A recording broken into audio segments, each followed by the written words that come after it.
What's going on, everyone? Just getting the feed set up, trying to get everything going.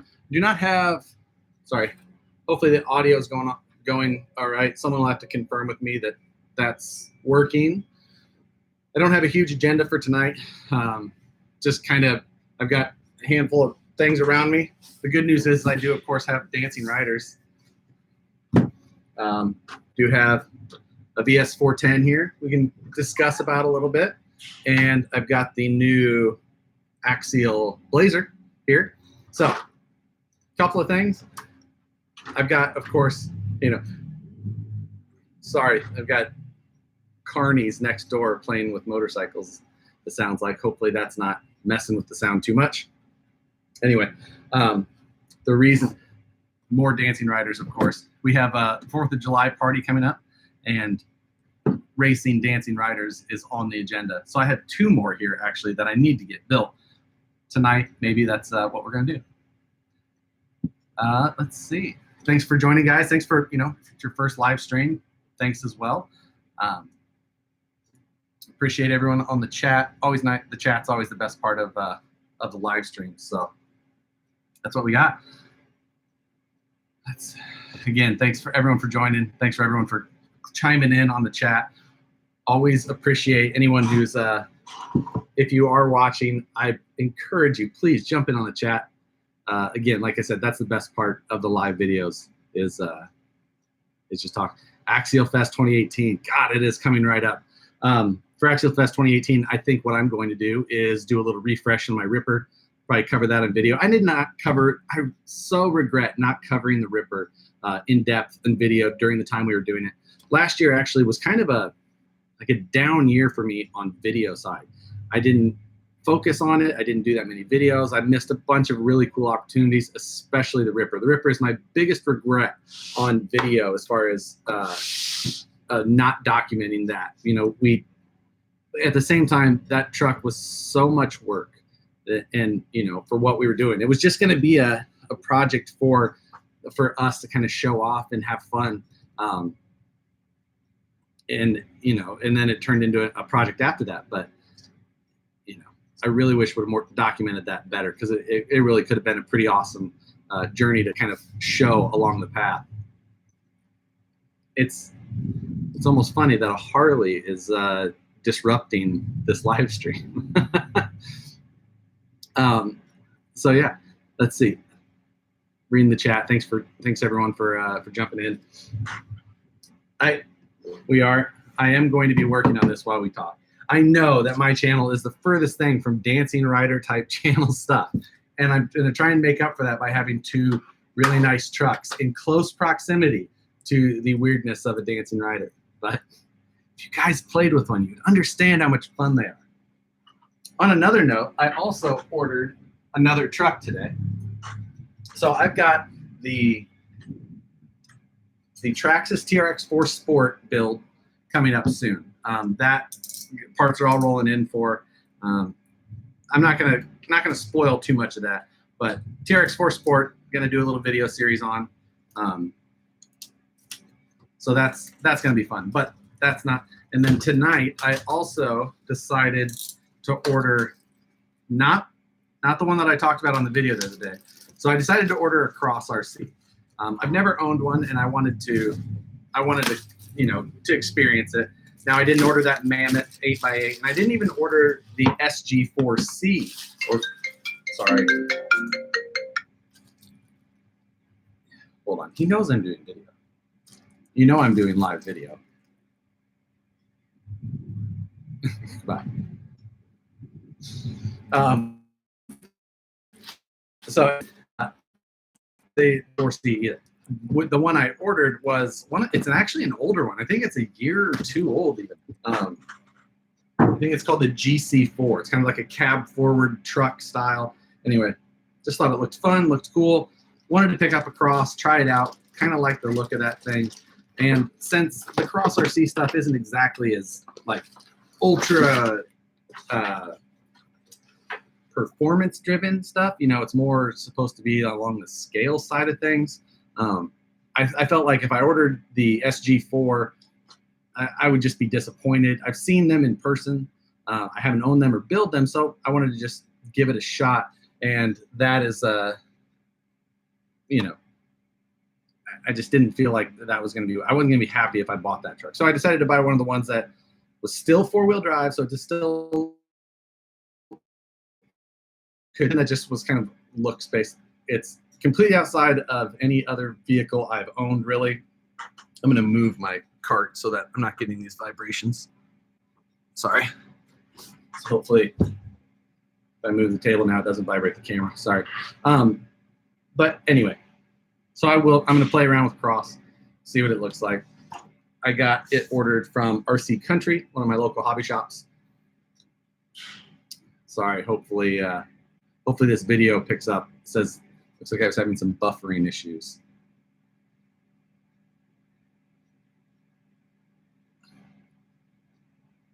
So sorry if for any delay on video there. But so I am looking forward to that Cross RC coming in and, you know, working on that. They've been putting out a lot of cars lately, trucks, cars, whatever you want to call it. I know everyone gets all butthurt at me calling these things cars, but nonetheless.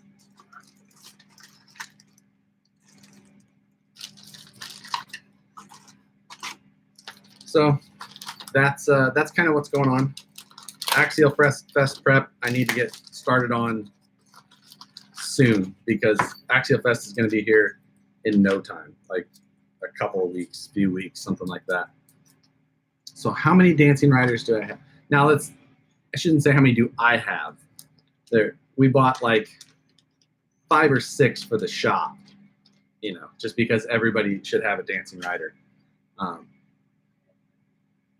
And you know, I have 2 myself, so that's like 8 here, something like that.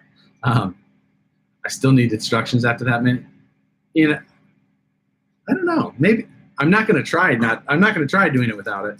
I probably could, but I don't know that that's the best idea for me. I mean, and maybe it is, since this one I've got 2 to build. Neither of them are for me; they're for my competition. So maybe building them without instructions would be a better idea. But what kind of fun would that be? Again, so I got the Cross RC. I think it's called the GC4, but I don't. I just decided to get it, and I don't remember for sure. And I grabbed my bearing kit. I left it on the cart right behind the camera.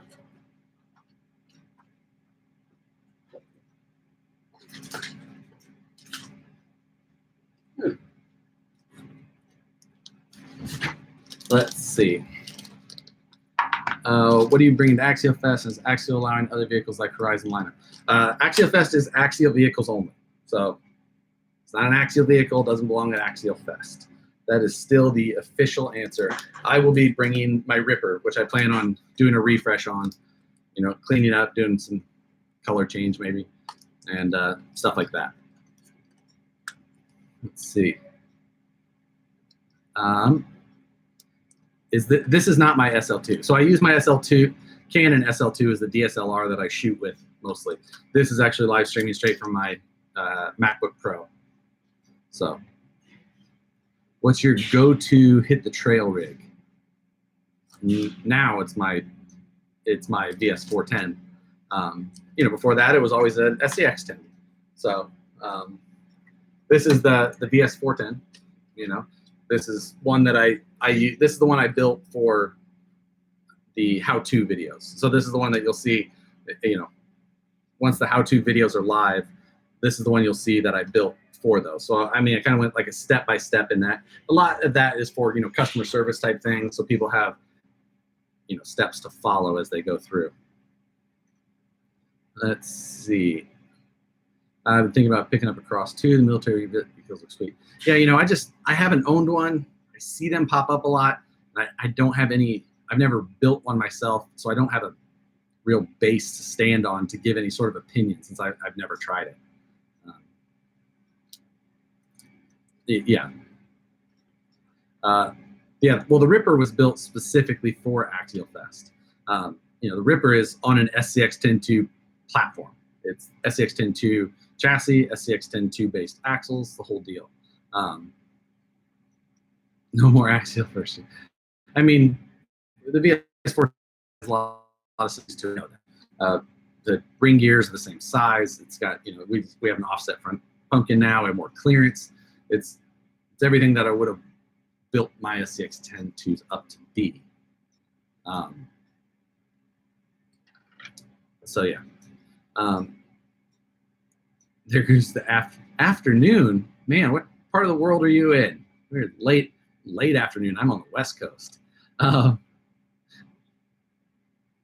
Let's see. The VS410 in teal was, I don't know who. Oh, the teal one. That one. I know what teal. That is Matthew Kett from the Scale Builders Guild. He painted it in here. He did the blue, white top version. I think it looks great.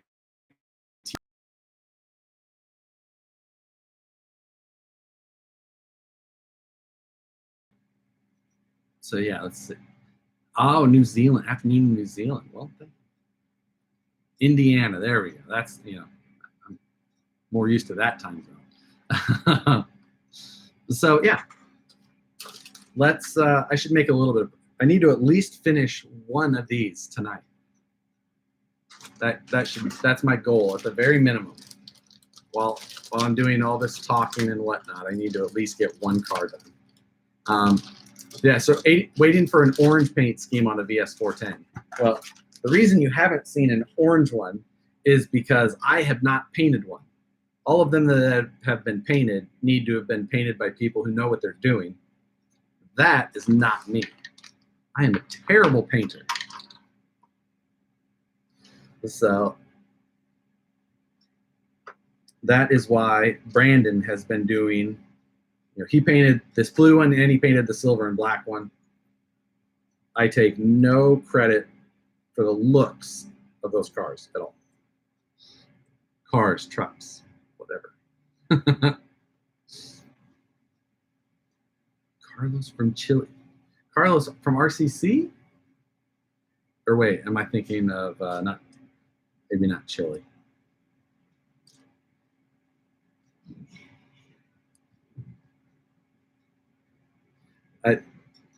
This car is a blast. It will, but I have a ton of fun with my Rippers. So that is what I will be bringing to Axial Fest to have fun with on the trail. The Ripper was so much fun to drive on the trail last year, so I'm really looking forward to that again this year.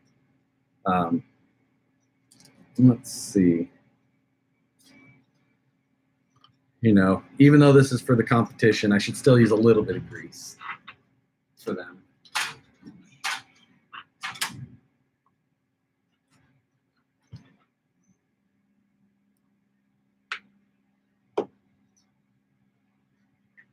From RC Craft. Ah, nice. Good to see you around. So let's throw a little bit of grease on these things.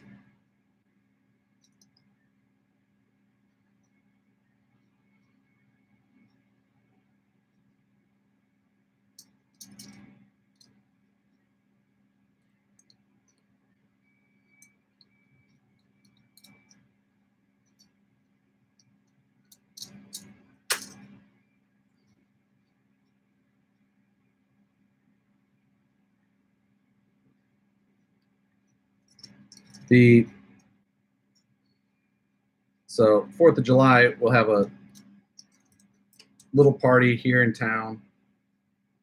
And there's a bunch of us that obviously know how much fun Dancing Riders are. So we've decided that is going to be our first official local race in the parking lot of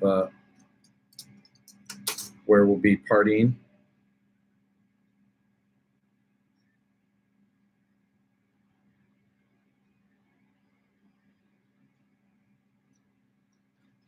Let's see. So I can't wait to see some pod racing. Yes, they're pretty similar. I definitely get where those where people can see that coming from. But it's so it's been busy times. I've got a lot of builds starting up, a lot of builds continuing on. You know, I think that I do hope to in the near future start a VS410 build that's a little bit further along the lines of you know, some customized options and some things like that, you know, some throwing my flair or style at it, however you want to put it. But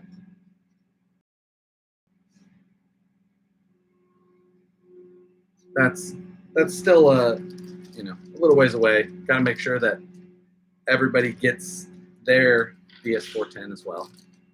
And once we know that, I'll start down the lines of my stuff.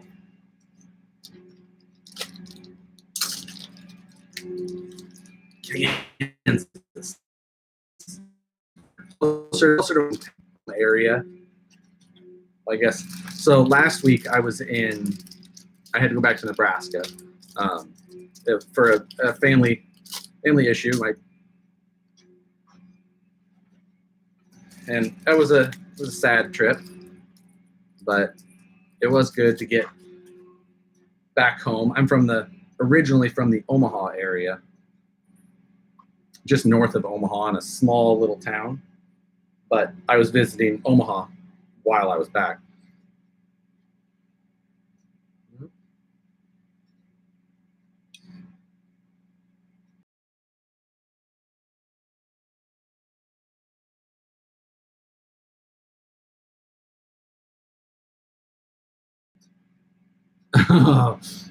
So saying that, someone here saying that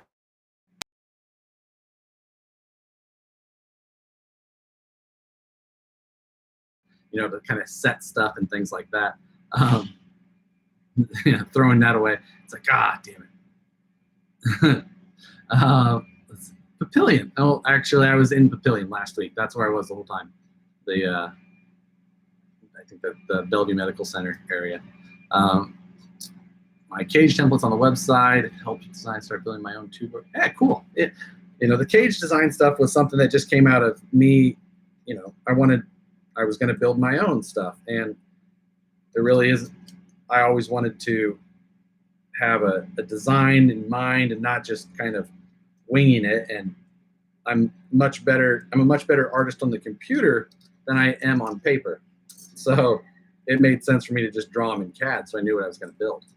And then after that, it was better to post them than to just let them die on my workbench. And it was, you know, more than that, it's been super cool just to see people actually use them and build much better versions of whatever I drew than I built. So that has been cool. So Utah, New Jersey, Indiana, Ohio, Nebraska we've seen. New Zealand I've heard so far. Washington, Gig Harbor. Cool name. Let's see, Kansas, mentioned that. Pennsylvania. Should keep track of them, see how many states actually show up in it, or states and countries show up in it. In Chile, we forgot about Chile. Ohio, Connecticut, all kinds of it. Colorado, Texas, San Antonio, Georgia, Nevada. Man. Chico, California. Okay. You're only 2 hours from me. Florida. Man. Really wish that I could write this down or just see, like, if it would just give me an idea of where everyone's from. New Hampshire. Man. It's cool to see that. Again, the chat is my favorite part of the live feeds. You know, even like after these videos are done, they get posted onto the channel. You can watch them live afterward, or live. You can watch them, whatever, rebroadcast afterwards, however you want to call it. But the live thing is really the chat is really the only reason I like to do these. It's Germany, Detroit, Michigan, Virginia, Maine.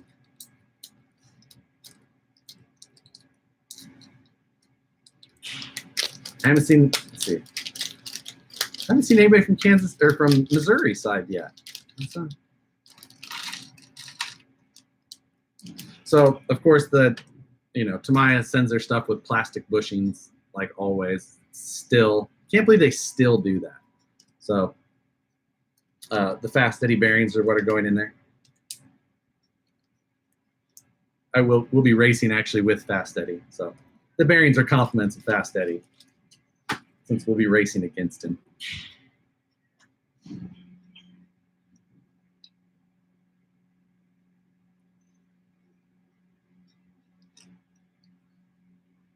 There's a Missouri. All right. Got some of the Midwest covered. Or a bunch of the Midwest covered. Haven't seen, let's see. Oklahoma, haven't seen yet. Arkansas. Just thinking it's Iowa. Haven't seen in Iowa. Not a lot of people in Iowa. So we'll see. Not a lot of rock in Iowa, we should say. But I guess that's the big difference now. Since a lot of it's trail now, you don't necessarily have to have rock. You can do hill killing and just trekking through the woods. That was when we used to just do, competitive rock crawling. A lot of the Midwest states, like where I was, it was hard to get people to want to do anything. It's like, well, we're rock crawling in states where there's no rock for about 9 hours, at least no good exposed rock. North Carolina, Tennessee, Florida, Tennessee and Florida. How are you in both? That is not how geography works, sir. You have to pick one.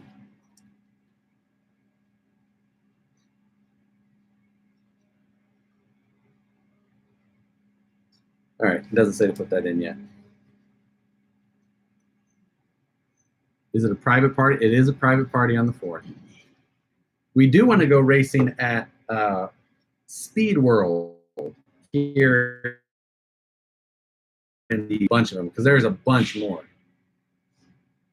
There are rocks in Iowa. Where is there rocks in Iowa? I've spent a lot of time in Iowa. I do not remember seeing hardly any rock. Granted, I was mostly on the western side. I guess we had limestone quarries and stuff. I guess if that.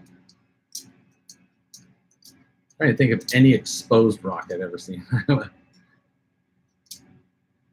Do you think the new Axial Blazer is of a Terra body? No, it is definitely not of a Terra body. That Axial Blazer was actually done long before any of that Horizon stuff was started even.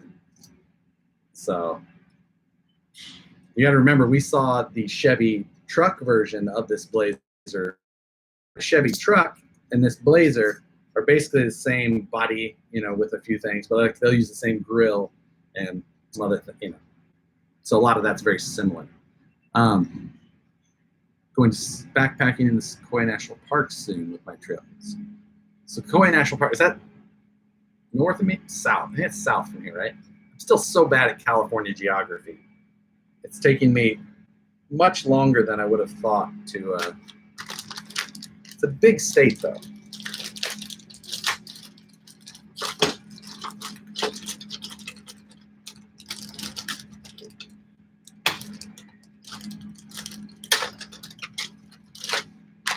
Break the little stand free.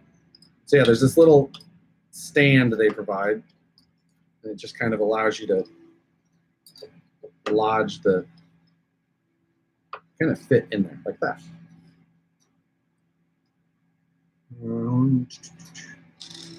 Little bearings.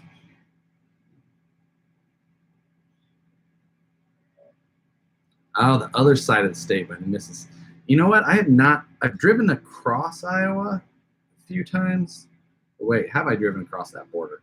I don't know if I've driven across the east border of Iowa. I've mainly driven east through Missouri, like into. See, I'm not paying very good attention today, and I'm making all kinds of mistakes. This is what happens when I do live chat. I'm much more interested in the video and the chat than I am about whatever I'm building. It always takes 5 times as long, and I screw stuff up.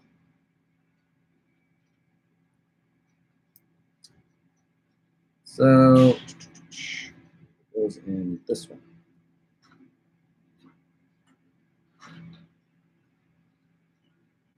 Dan from RC Juice, local guy. RC Juice is where that company I've been buying some of those batteries at. They're a mile from my house, you know, so not far at all from here. South of Fresno. Okay, so yeah, it's about halfway between here and LA, roughly, I guess. Like I said, I'm bad at California geography still.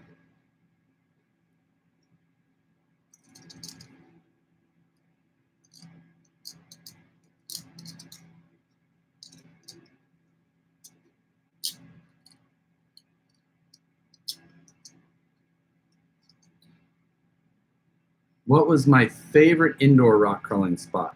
So there was only, so that's actually, that's a tough question because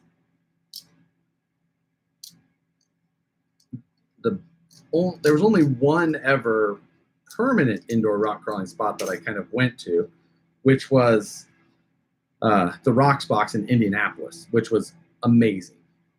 But then there was several times where there was some temporary indoor rock crawling spots assembled. Well, the one in Hobbytown Hobbyplex out of Omaha, they had a semi-permanent one, and I always had some really good times there. But but we also had an indoor crawling event in Siloam Springs, Arkansas, right on the Arkansas-Oklahoma border. That Rick Avery and his boys down there put in a ton of work and constructed, and that was an awesome event for a number of reasons. Most of the times it's like the rocks don't even have to be great. Like Omaha, I had a blast there, and it had so much. And the rock course was small, but it fun and technical, whatever. But it was like you always had friends, and you're competing with each other, but in a friendly way. So it's like the rocks you can have so much fun on some really boring rocks if you're just with some good friends. So anywhere I'm crawling, I'm usually having fun. So hard to say. And I'm falling behind on comments. What do you think? Do you think the Viterra Ascender will disappear? I do. I think it'll disappear before long. I think it'll be gone before the end of the year, if I was to guess. Maybe not. Maybe not. I've heard stuff. What am I building? I missed the start. We are building, surprise, another dancing rider. But it's more about the chat than what we're talking about. And then we have cool stuff nearby to help offset. We're trying to VS410 on my right and the new Axial Blazer on my left. I'm actually going to take the Axial Blazer and head up the hill to Cisco Grove this weekend and go run the Blazer with a bunch of other Blazers. The guys from Axial are already up there setting up Axial Fest. So they've got theirs. Some other guys around here are media people as well, so they're going to have theirs there. Could have like 6 or 8 Blazers up there running this weekend. I'm going to go up and shoot a bunch of video. So do some running video of this thing. What turn motor do you suggest for the Vanquish VS410? I have mine pre-ordered already. Brush motor. If I was going to, for brush motor, my preference would probably be, personally, I really like those Holmes Crawlmaster motors, the 5-slot. My personal favorite one is that 16 turn 35. Those 5-slot motors, 5-slot armature motors are just so smooth. So if I'm going to go brushed, I would probably go 16 turn Holmes, which is about equal to a 35 turn. If you're looking for another brand, 35 turn would be my suggestion. American River has some really nice trails. The rock's definitely worth $5 per I guess I haven't really crawled too much around American River, unless you're talking about up towards like Auburn, which then by the confluence and stuff, which I have. What is the best San Francisco Bay Area crawling spot? I don't know. The only area that I've really crawled in the Bay Area is Mount Diablo, which was awesome. So any possibilities of full width Curry portals? I don't know. It's hard to say. I got to keep up with what we got going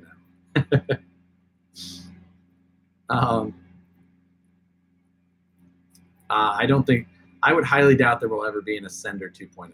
I think that the Ascender will go away before that. I think that we'll see maybe another variety of it before that, though. And then I bet that Viterra will go away.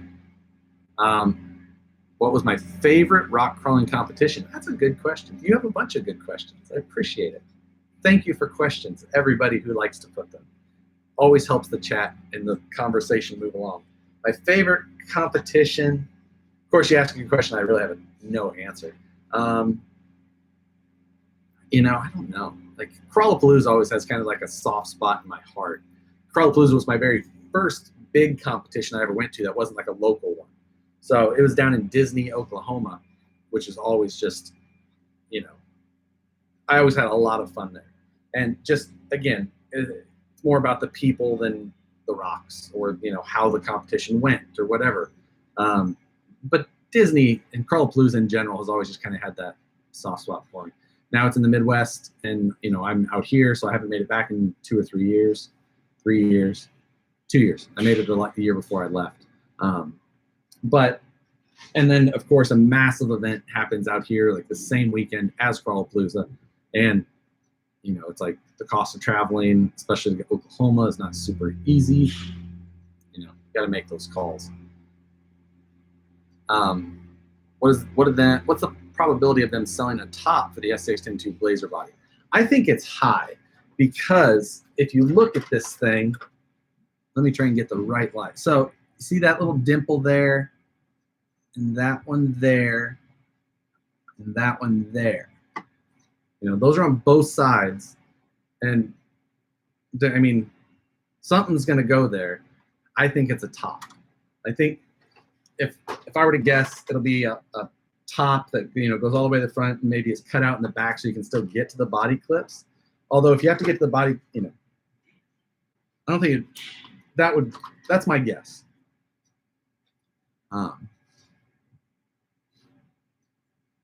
Let's see. Will I ever drive the TRX4 Sport? Yes. So I did the video on the TRX4 Sport, and then I immediately had to give it back because that was a demo vehicle for the hobby shop. But that is the one that I'm buying that from them. One of my local hobby shops, RC Country. I'm going to buy that one from them as soon as they're ready to release it. You know, let them do their thing. Give me allow me to buy it as soon as it's ready, and then that's when. So I'm planning to. I've got big plans for it. I've got a lot of parts for it that I did remember to put away. Otherwise, I would have given away some stuff. But so I'm going to try and drive it stock. I will try to do that. Then I'm going to try and drive it after a couple of the modifications I did, and then I plan to finish it with the last bit of modification. Probably 4 videos if I can kind of like think about how it's going to go out. Maybe more, but 4 at a minimum. 4 at a minimum, let's say. That's my hope.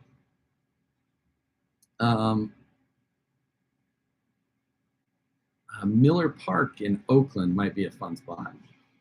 I haven't spent a lot of time in Oakland. You know, spent a little bit of time there this weekend. You know, as I was traveling back from Nebraska, I flew out of Oakland. My brother lives in San Francisco, so I flew out with him. And then when I came back, we landed in Oakland, and I just take an Amtrak from Oakland, just because it's easier than driving half the time. So spent a little bit of time waiting for a train in Oakland, which is a little sketchy, not gonna lie.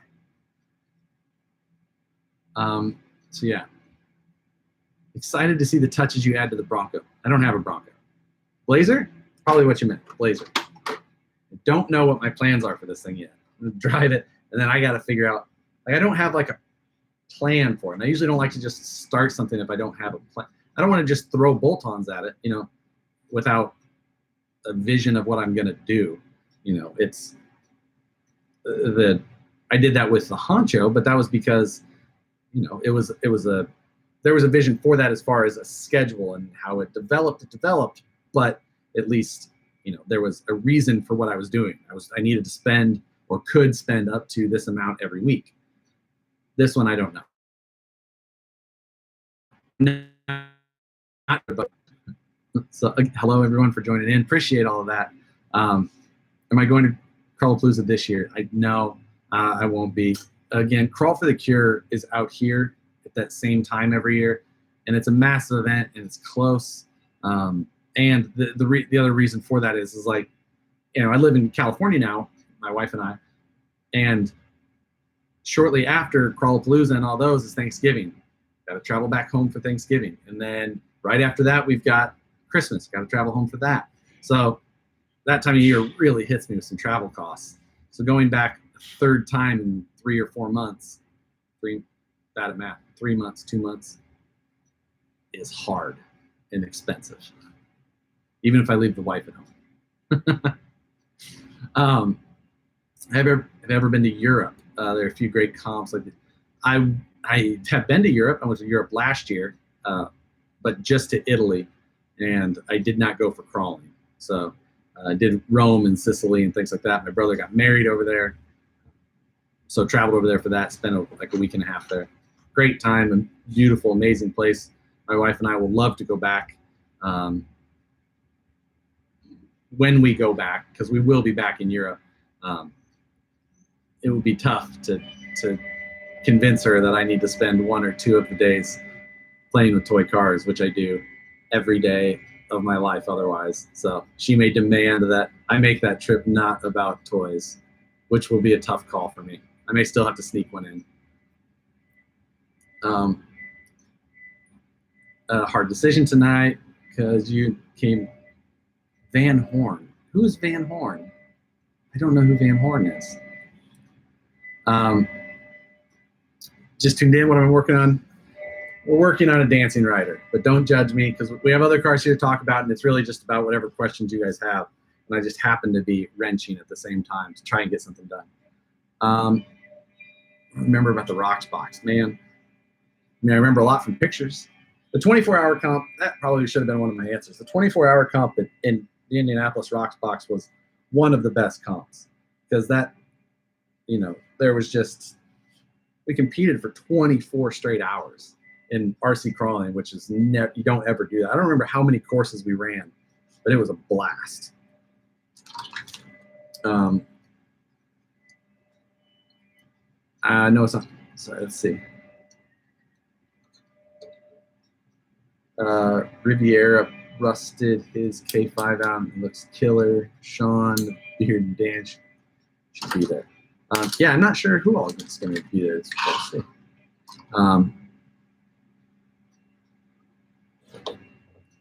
I have to put anything in here first? I do. Pivot.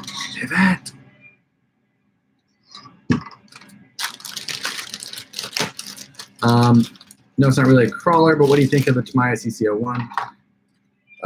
There's been a lot of times the CC01 is like kind of piqued my interest to pick up, but like you said, it's not really a crawler, and it's not really along the lines of anything I'm ever usually really looking to pick up, and so it's piqued my interest a bunch of times, and it's super cheap, but it's just never been one that I decided to swipe up or swoop up, or however people usually use that term.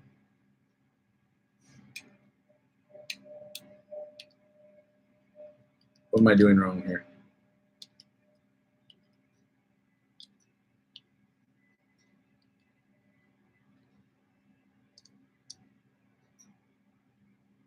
Bearing came off, that's why.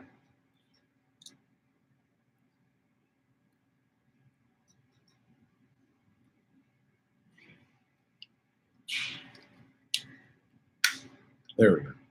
Now we're getting there. Let's see. Do I like the K5 Blazer body on the new SCX10? I mean, I do like it. It's a big body, and it's, if you're interested in that kind of truck, you're trying to go after some sort of realism like a big-bodied rig would have. That's just not normally. I'm usually just so concerned about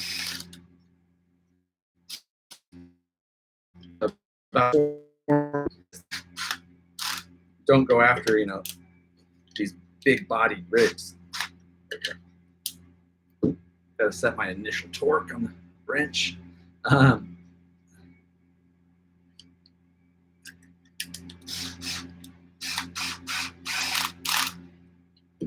So let's see. Am I just a ground guy or ever fly FPV micro quadcopters? So, you know, my favorite thing to fly is my Mavic stuff, but that's just because I like to film. But I do have 5-inch quads that I can crash pretty well, and then I've got some of the, you know, Tiny Whoop stuff, or I can't remember what the last one was. I got Beta Whoop, you know. Can't remember who we got that from either way, but so I just really, that's why I don't really post about it or anything like that. It's just like unless I feel like I can at least hold my own.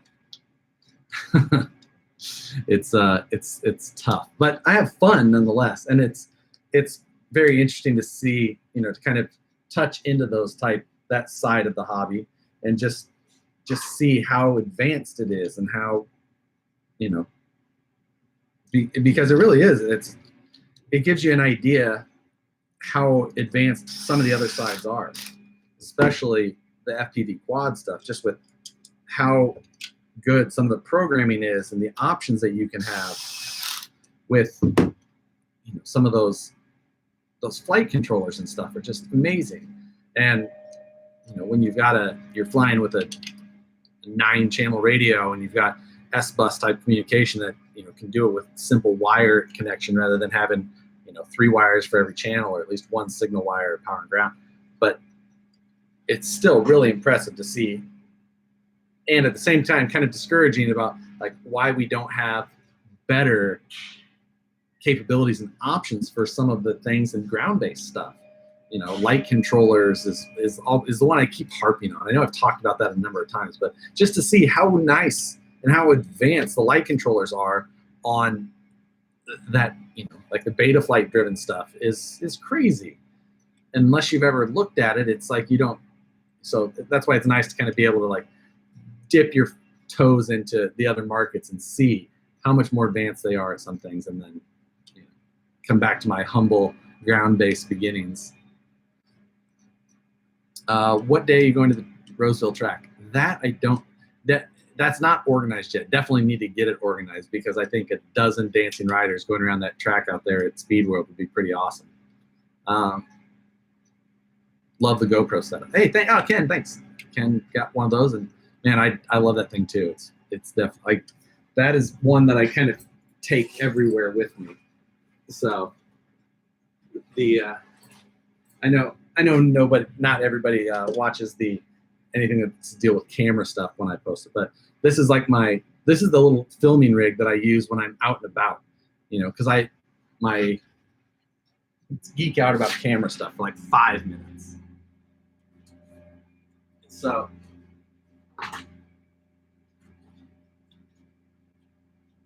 when I'm filming on the bench here, I use this my DSLR, you know, big microphone, the whole deal. Now, if you're walking around in public with this thing, you look like a weirdo, you know.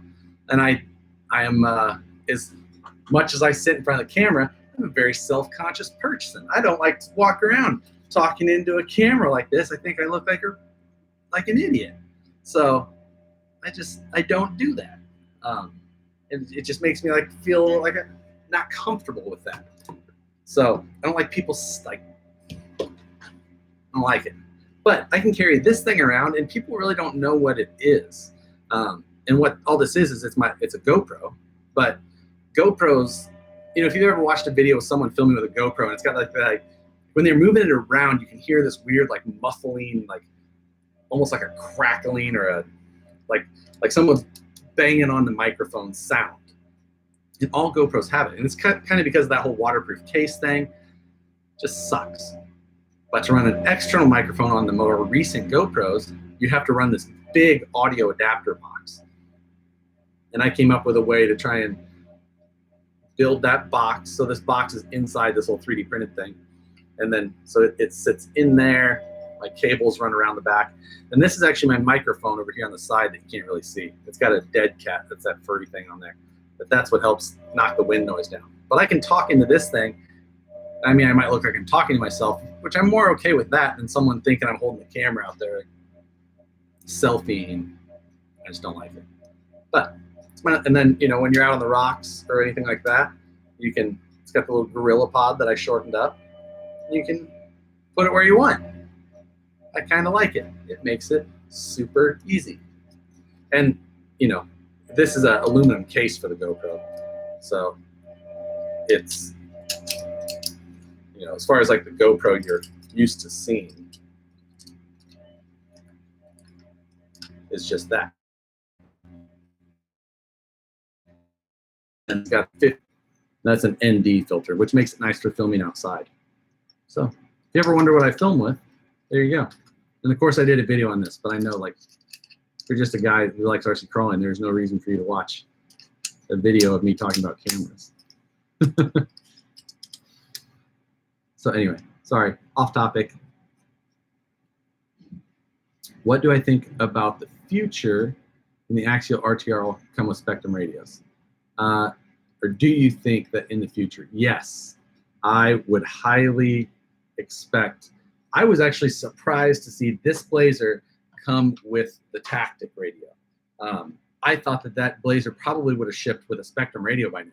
I expected to see a Spektrum radio, a Spektrum Servo, and the blue EC3 plug. I expected to see that on this car. People in the comments about calling them a car. But so I'm guessing the next one, or probably not even the next one, it will probably just start to show up as some people are ordering new cars, or the next batch of something comes. I think that all of a sudden one day you're just going to open the box and grab a Spektrum radio. Not super pumped about, but whatever. Is the Blazer bigger than the Axial Cherokee body, or may I say wider? Wide? I don't think it's wider. I don't know overall if it's bigger or not. I've got a Cherokee body here uncut, but I just haven't. It's way in the other room. Later, maybe I'll go do that because I forgot my drink in the other room. But I don't feel like we should stop at this point yet. Or, you know, pause while I run across the warehouse. Any predictions on what's going to replace Axial's legacy models? I don't think that there's like a big replacement thing coming. I think you're just seeing them focusing on the current models. I think that's what you're going to see. What's getting machined in the background? DS410 parts, Axial parts, portals, all kinds of stuff.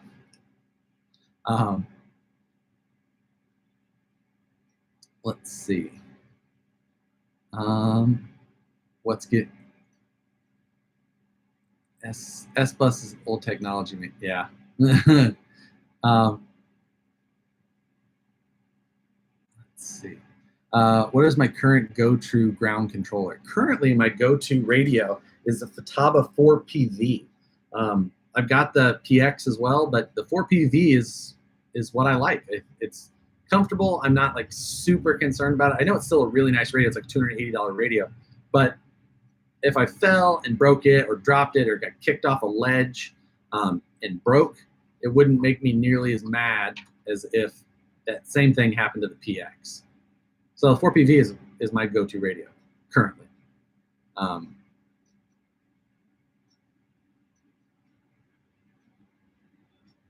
Sometimes RC cars make me feel the same way, like I'm 12. I'm kind of behind on reading comments, but I'm sure you mean like playing with an RC car out in public. And I feel the same way a lot of times. You know, like a group of us will go hiking on the trails up in the mountains, and you'll pass a bunch of like fellow adults. You know, I feel like I'm passing grown-ups, but like fellow adults, and you know, they see you playing with RC cars, and it's like, well, but honestly, I spent so much time with it on my life, and it's like, whatever. I've gotten past that part finally, a little bit, taking a long time. Thanks for watching the Monday updates. I like the Monday news updates. They're fun for me too. They're a lot of work still. You know, it probably takes me like 3 hours, maybe a little more, probably around 3 hours or so to do that Monday update. You know, by the time I film it, filming it's easy, 20, 30 minutes to film, you know, to cut down into 5 to 9 minutes. But it's all the other stuff, getting all the photos, editing the photos so that they're in the, you know, so I can put them up in the corner, doing all the links and the titles and the prices and all that, and just the research during the week, not counting that, I guess, but there's a lot there. Let's see, 200 milliwatt AOI can, 250 milliwatt 1C battery, double-sided tape, bring your rig for an easy FPV action. Yeah, you know, I think that the FPV, it's like in a vehicle like this, when you're flying, you know, you have that freedom. If you want to look down and left, you can fly down and left. If you want to look up, you can fly up. In a car, you're just fixed and you can do this, but you can never like look where you want. It doesn't feel like that same freedom. You know, I fly the FPV quads and, you know, doing it's I get why it's, you know, insane and popular. Just it does feel very freeing and just exhilarating to fly and flip and dive and crash, you know. But I don't know that I did have fun with the FPV and the Dancing Rider though. She gets some leaning and some fun, so I get it. So since Horizon Hobby now owns Axia, what happens to the Terror crawlers? We talked about it a little bit. I think that they will slowly find their way out. I don't think that will last forever. I doubt we will see it ever. I doubt it. Not saying it's impossible. I highly doubt it.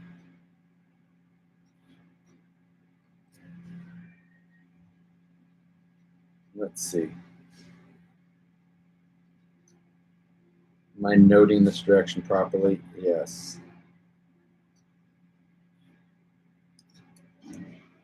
Okay. Is Justin Bieber still my favorite artist? Well, hello, Aaron. For those who, I'll give you, that was a pretty funny story, though. There's a funny story behind that. Hello and good evening to everyone watching as well. Jerry, who was the founder of KCRC, Kansas City, where I'm, you know, kind of got most of my crawling start. He prints a lot of t-shirts. He had some Blem t-shirts that he decided to print I Love Justin Bieber on the back of. And he gave me one at a comp one night. It was a night competition. And I wore it that night and then obviously went home and took the shirt off, threw it in the laundry, never paid any attention to it. Anyway, my wife did the laundry and just didn't see what the shirt was, I guess, and just did the laundry and hung up my shirt, like a t-shirt. Like all my t-shirts are hung up. But, so she hangs it up, and one day I got home from work, because I used to dress up every day for work. Got home from work, needed to mow lawn, got home, changed, and went out and mowed the lawn, and on my riding lawnmower along a fairly busy street. I had a very big yard, mowed like 3 acres, and I didn't notice until after I got inside that I was wearing the shirt that had a big I Love Justin Bieber across the back of it as I drove up and down along the side of this very busy street.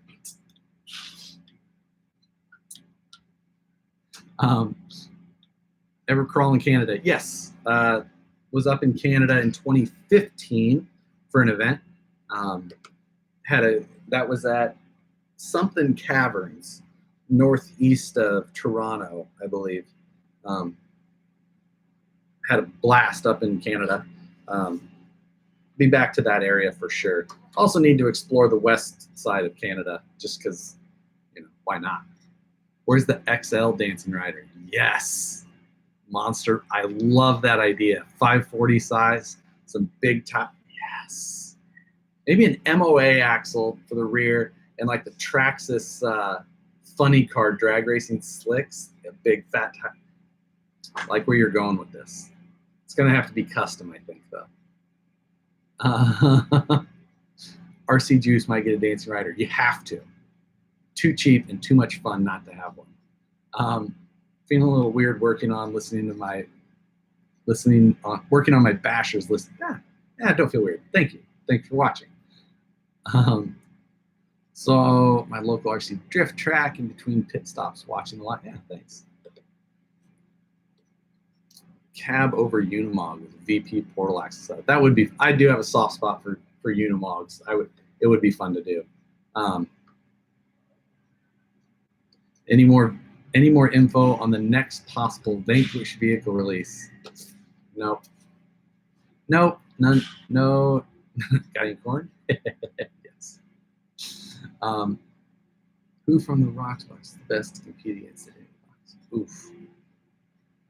Man, back in the day of competing, it was like there was just like anything, it's like the guys who are good are always good. So, back in those days, the guys who were the hardest to compete against were like Austin Dunn, Andy Zuber, Nick Justice, Mike Rosenthal, a lot of those Southeast guys. The Southeast kind of ruled crawling back then. They were definitely who had they definitely kind of ran that area.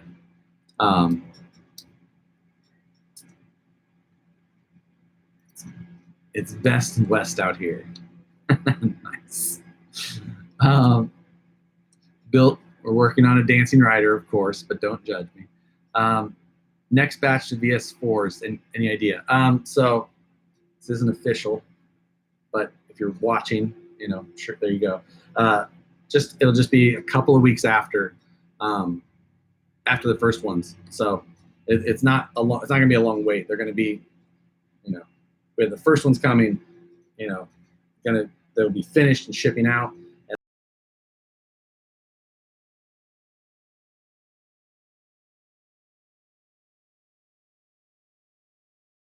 Pre-selling, the next, or not pre. I don't know if we'll pre-sell the next. They'll just be the next ones will just get finished and start. And then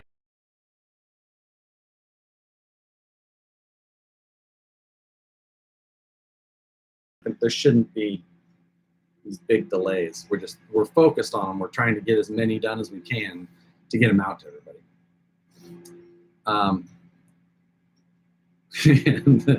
Everyone on your street is like, stay away from the weird guy that likes Justin Bieber and plays with RC cars. Yeah, man, that's quite the picture. I don't know that I ever did too many RC cars out in front of my house, honestly.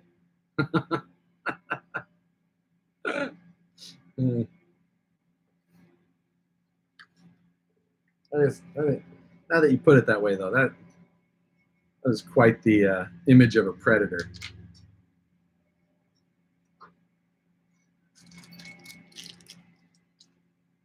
Let's see. What I'm looking for the little axle pieces.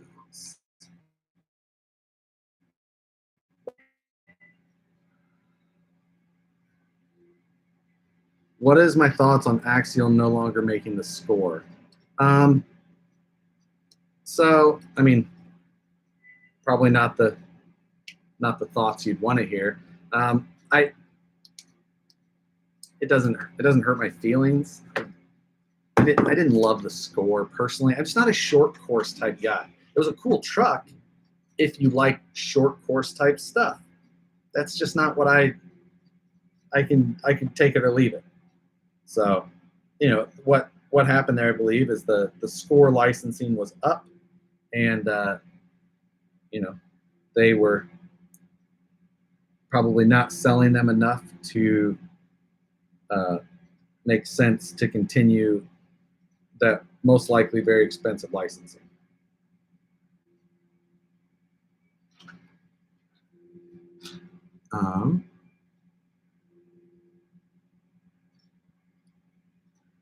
But yeah, I mean, at the same time, it always, sucks to see cars go away in general, options for people that are popular. Show us the one on the desk just turned in. Oh, I can. What's the rig by my toolbox? That is the VS14. So, for those that did just tune in, there's a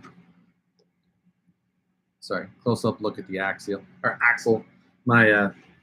got my light box right here, so it gets a little bright as I get too close. But yeah.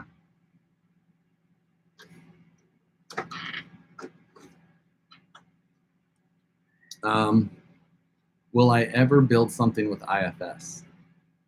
Have you ever broke the 3 screws on the differential crown locker for the SCX-102? I have once, but really only once. I drive pretty hard, but I think I just try and I must not be landing on power all that much or things like that. But the VS410 now has 6 screws that hold that same size gear on. So will I ever build something with IFS? I wonder, do you mean 2 point, like a Yeti? I built a Yeti a while back. It's fun, just not where I liked to focus. I'm a solid axle guy.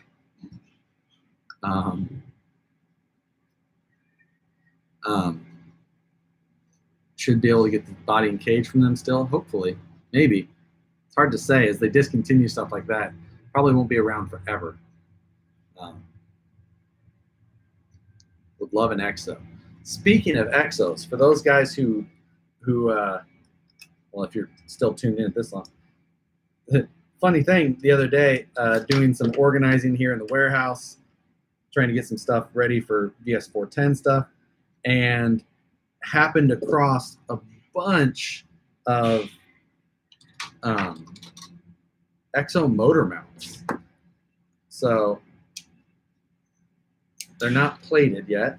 Need to get some of them plated, but not, and I mean a bunch by a fairly good amount, but not a ton. So for people wanting an Exo motor mount, I may be able to appease some of you.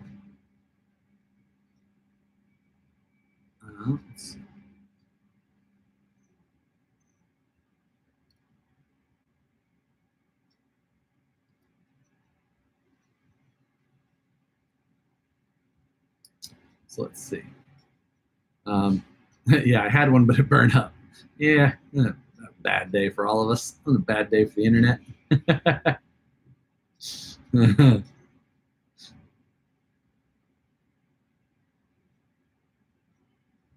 Now, technically, would a dancing rider be an independent front suspension? I mean, that one wheel is independent from any of the other wheels. I'm gonna go ahead and call the dancing rider an independent front suspension. So the answer is yes. And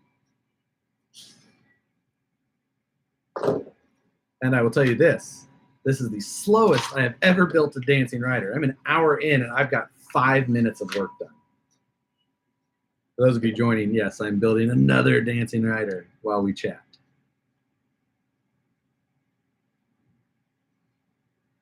And I think the other problem is that I'm paying so little attention. I'm probably build this ship.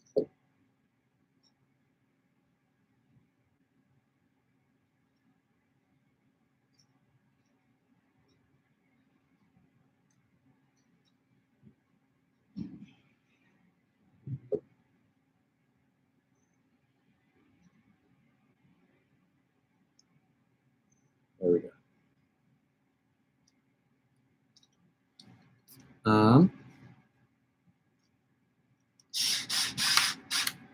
So let's. Do you see an updated Yeti XL or Yeti from Axial? I doubt it. I'm pretty sure the Yeti XL will be going away soon. I'm sure once they sell out of what they have, that the Yeti XL will be no more. But the Yeti itself, I don't know. I'm Geddon will be putting their eggs in the Baja Ray or Rock Ray basket rather than the Yeti. But it's hard to say. It'd be, the Yeti was obviously a very popular platform, and you could see why they might do it. But when a company buys another, and they may have different views, even if they're looking at numbers. It's hard to say.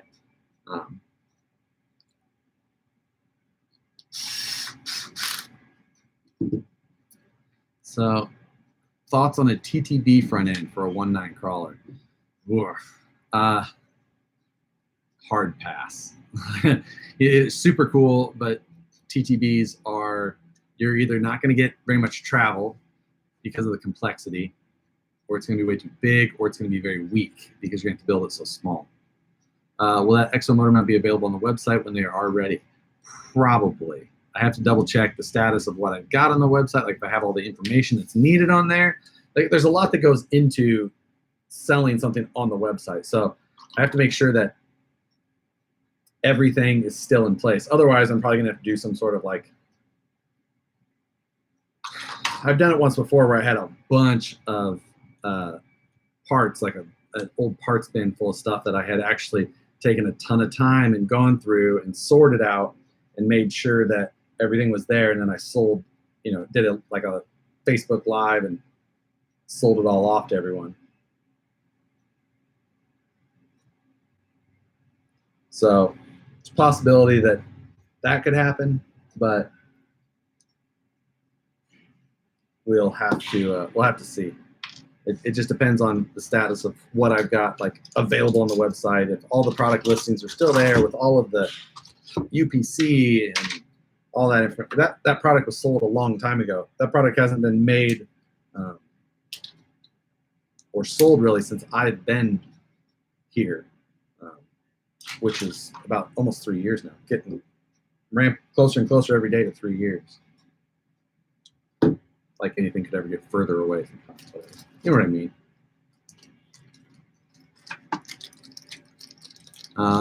Shit, sorry. I've fallen way behind. Do you remember the TTC and Rockbox? No, I wasn't there for that one. Did you get all your builds done for Axial Fest? I have not started a build yet for Axial Fest. What I do have is I've got the Honcho. Me and Matt Kett, we both, of course, we did the Honcho budget build. And our plan is to run them there. And Matt and I both want to just, after we run them there together, all that, I think both of us are going to sell those off. So Matt doesn't want to take his home. So that will likely mean that I will just, if it doesn't sell while it's at Axial Fest, I'll probably bring it here, sell it to somebody in the States, most likely. Let's see. If I remember right, they were designing it last year. Sorry, I must have missed that question. Sorry. How many rigs am I taking to Axial Fest? You should build an off-road dancing rider. Mad Max style. Wouldn't be Axial Fest legal. It's not an Axial car. But I'm probably I'm going to take the Honcho because Matt and I will be there. I'm going to refresh my Ripper. And that'll got the Blazer. So maybe I'll take it. I've got the Deadbolt. It's just like, how many do I really need to bring for? I honestly don't get a ton of time to run cars while at Axial Fest as much as, sit at the booth and talk to everybody who has a chance to come by. So I don't know yet. Do you have any issues stripping out the axial plastics like I always do? I don't. I'm pretty good about not, and even when I'm using power tool. Now I set the clutches on mine pretty loose. Try and start at a low number and work up to figure out where I want to and kind of go from there. Oh, Aiden, that wasn't like a 1.9 crawl or anything. That was just kind of like a fun go fast thing, but that would not be a crawler by any means. Just had a family reunion down in Missouri last week. Place has rock everywhere working. So Definitely more than where I came from in Nebraska. Nebraska had next to nothing. But at the same time, then moved out here to California, and like terrain out here is crazy.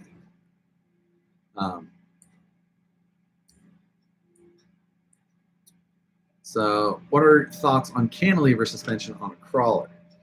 Depends. Cantilever suspension can be, cantilever suspension can honestly act just like a standard suspension.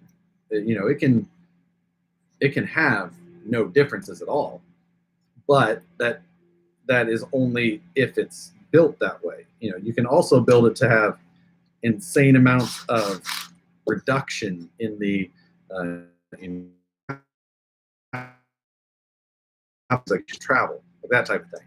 So whenever you multiply things like that, travel and shock, it then becomes much harder to tune, because if you have a shock that's twice the travel results in half the movement, then you're trying to tune with something that is, it's almost like any little adjustment you make on the shock is then multiplied twice as much at the axle. So tuning it, because we don't have springs in 5-pound increments, like a full-size crawler. We have them, we might have them in 5-pound increments was a poor term, because that would be a ton in our world. But we don't have these like micro fine adjustability spring rates in shocks. So we're usually stuck with this rate and then this rate and then this rate. Well, going from this to this, when you're making that, you're multiplying that change, is like going from this to this, and sometimes that's too much. So that can be a downside to cantilevers. They can be really hard to tune. Same thing can then be true with trailing arm suspensions, where that's basically the same thing. If you're mounting your shock at mid-travel, you're effectively doing that exact same thing. Half the change on the shock is twice the change on the axle. For example, and that's why trailing arm cars can be hard to tune. But with the trailing arm, the closer you move the axle, the less that multiplication of force is. Same with the cantilever. Depending on the rocker arm design, a lot of that can change. Personally, I have decided, I have never chosen to run a cantilever suspension I've never needed to. I've never needed to go to that to solve a problem. And if I didn't need to go to it to solve a problem, I've never wanted to do it in general. There you go. 3 years, time flies. Yeah, I moved out here in January of 2016. So, the first January 3rd of 2016. So right at the beginning. What grease am I using? This is the VP grease. It's a great grease. I'm trying to. If you need grease, it's on the site. If you want it, great. I'm not trying to be pushy and say. I really like the grease. It sticks well to gears. Lasts. It doesn't break down all that fast. I've had great luck with it. So I continue. I used to just use regular bearing grease. I thought bearing grease has always worked great for me. The reason I use this one is because it's in a very nice size container that fits well on the top of my toolbox. I used to use like the big automotive tub of grease, and I had one tub for probably 5 years or more. I still have it. It's in the room behind me, but it's not as convenient to have in my toolbox. This is way more convenient. This is all I use now. And that was a thing of grease this big lasts a really long time. I build a lot of stuff. You don't go through that much grease.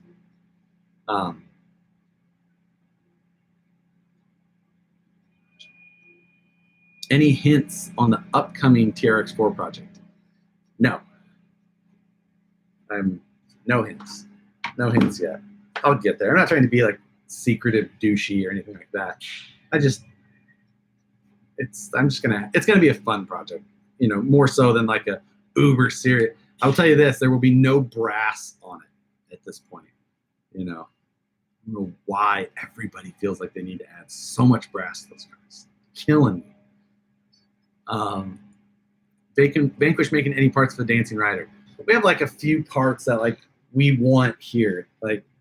So I've got some parts being made over there. But whether they become production parts or not, it's another story. But after you drive these things, you're like, oh, we need to do this and that. There's some parts I'd really like to make, but I doubt I'll really be able to do that.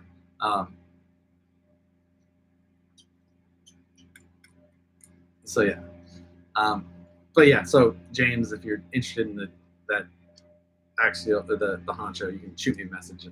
I do plan to add Axial West.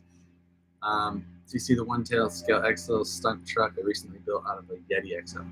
It's that 1/10 scale XO stunt out of a Yeti XO. That must be a big 1/10 scale. Do you like or do you hate the TRX4 portal axles? Do you prefer the AR44 axles? The TRX4 axles are good axles. They're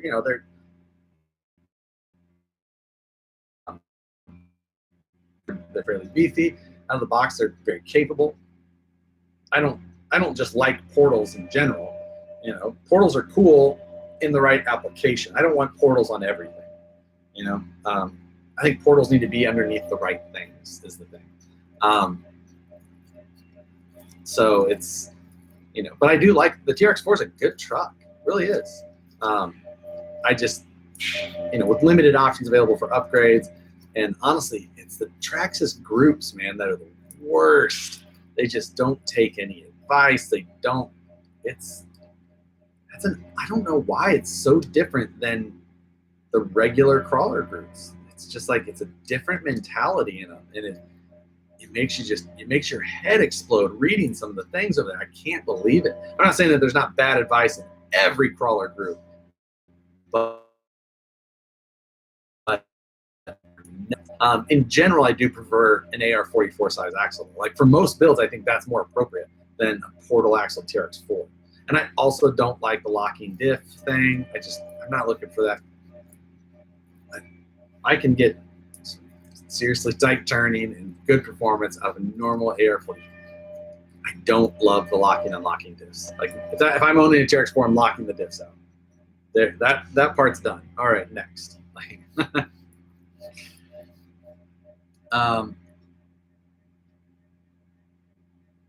Wrench till it stops.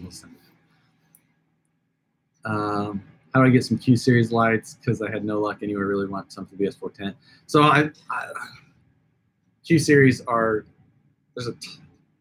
it's kind of crazy how much time goes into those Q series lights. Right now, I don't have any Q series available because I'm using all of them for rippers. So if you want a set of Q series lights, you need to buy a ripper. Sorry. They'll become available in the future. Right now, I'm just trying to, keep up with rippers. So it would be cool to see you guys go head to heads. What? Sorry. Like a bunch of comments go by. I can't see. You could also tune with Shockoe. Yeah, you can always tune with Shockoe, but that's tuning rebound rather than rather than on your compressions. Well, I mean, both things come into play, but just throwing like a super heavy Shockoe doesn't solve your problem. It changes your problem to, or might mask it a little bit, but that doesn't change your compression strength, completely. It slows it down, things, but you still have that spring rate. So, would oil-filled shocks still work if they were mounted upside down? Yes. What kind of grease is that? Is it? I got the MSDS on it, but not handy. I would tell you more about the grease, but I can't right now. I'm not gonna lie. If I had all that, it's definitely a lithium style grease. Traxxas the world of brass, yes. You got to lift that TRX4 and put a huge KV motor in it on 6S. It's not a bad idea. Not a bad idea. I mean, it's a terrible idea, but it's kind of not a bad idea. Sidewinder 3 in a crawler, Traxxas group mentality. Pretty much. Traxxas groups, man, they're bad about advice, but do have a Traxxas, just don't post much on their page. Yeah, it's exactly. I've got TRX4s here. It's just You can't. You can try and post on those pages. It's just this dancing rider build is taking forever. That is why I did not label this video as a dancing rider build. This is just I knew that it would kind of turn into this. I've got this built, and this should take 15 minutes, and we are an hour and 20 minutes in. That is progress. Get to work already. I'm dizzy for watching you spin that trans around. Josh, do you have anything you can send me for testing purposes? No. No, I do not. Maybe the JRCR groups are Traxxas lovers only, and I don't have much crawler experience. All right. Back to some productivity. But honestly, I would rather just sit here and BS about crawlers. That is more about what I care about. P.S. There's 65 people watching the video and only 44 likes on the video. Hit the like button. Everybody, right now. That number should go up by at least 20. Yeah, 46. We're getting there. Come on. You know how much that helps? Hit the like button on the videos. That helps. Tell you to at the end of every video.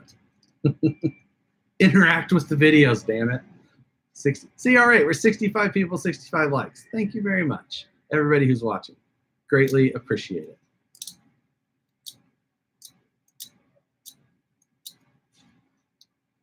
And we'll see we're already being at 70 likes now. I appreciate it. Thank you very much. And let's continue to pay poor attention to the instructions and mess things up. Bearing.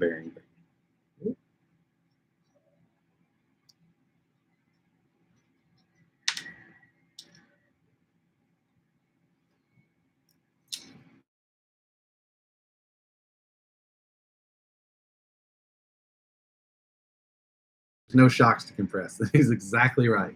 My nervous ticks during a video.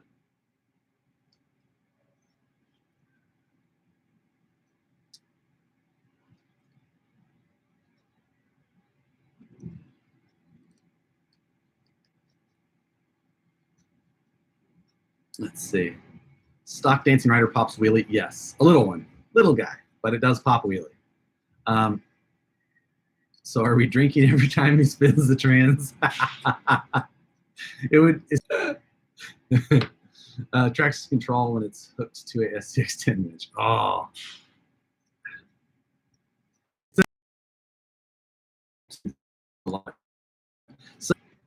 So how that happens is anytime you like a video, watch time is the most important. So watching the video is more important than anything. So yes, if you're watching, if you don't do anything else, it's not a big deal. It's just for argument's sake. But so what it does, the more interaction or engagement you get with a video, like likes and comments, it helps rank your channel in these algorithms that work behind the scenes in YouTube to try that, kind of calculate how much people want to watch your thing. So then it gets suggested to other people, or, pops up more in your feed, things like that. So that is how that works. So, YouTube wants people to want to watch your videos, so that you click on it and then you have to watch an ad before it starts or something like that, because they get paid every time you're watching videos, and if you're not finding anything you like to watch on YouTube, then they're not making any money either. And granted, they take most of the money from any advertising, but as it goes, that's how that works. So I, of course, want my channel to get suggested to people who watch videos that may be similar to, videos they watch, things like that. Can you post more videos of run? That was interesting. Hopefully that other bearing stayed in the pocket.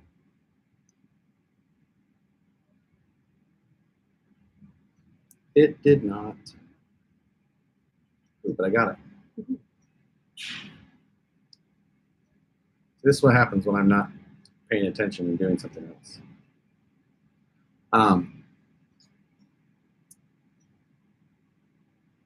Can I post more videos and running videos? I post a lot of videos now. Running videos I always like, but honestly, running videos take a lot of time too. And I think I think I'm better at maybe like a technical analysis than I am at shooting interesting running video.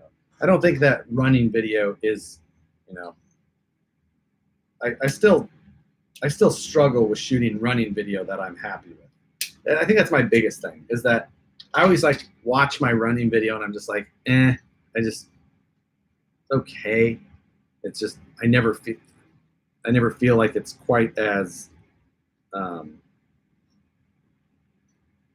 engaging or interesting or like wanting to hold your attention as long as. But I of course know that it's it's just my of course how I feel like something's running versus how somebody else does is different.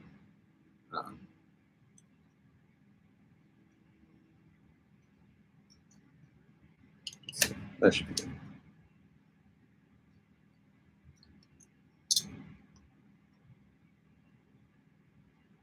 So yeah, anyway, and now I'm not paying, sorry.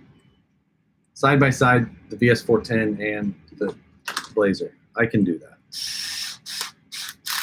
I've almost got this transmission assembled, and then I will do that.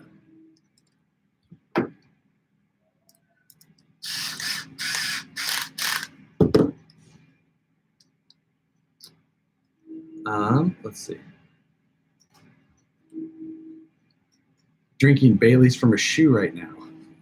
I've hit a new low.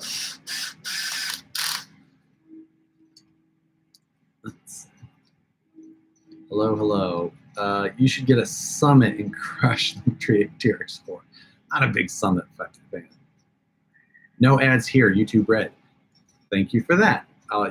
So the nice thing about YouTube Red is that if you've never heard of YouTube Red, it's a subscription. Like you basically, I think you pay $9 a month and you can watch all the YouTube videos you want, without ads. Now, I know there's ad blockers and things like that. All the ad blockers do is, take revenue away from people who are trying to create content and offsetting their investment a little bit. It is what it is. People.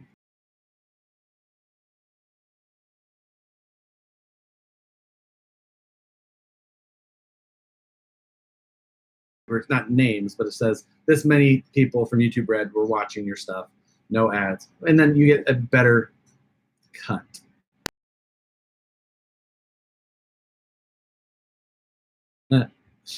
Tacos are good. Love your videos. Thank you very much. Now I want tacos. By the time you finish the Dance Riders, we will all be drunk. That's why I leave a comment to help the algorithms, and I do appreciate that. The Scale News update again. I like it as well, and I appreciate everyone who watches. Have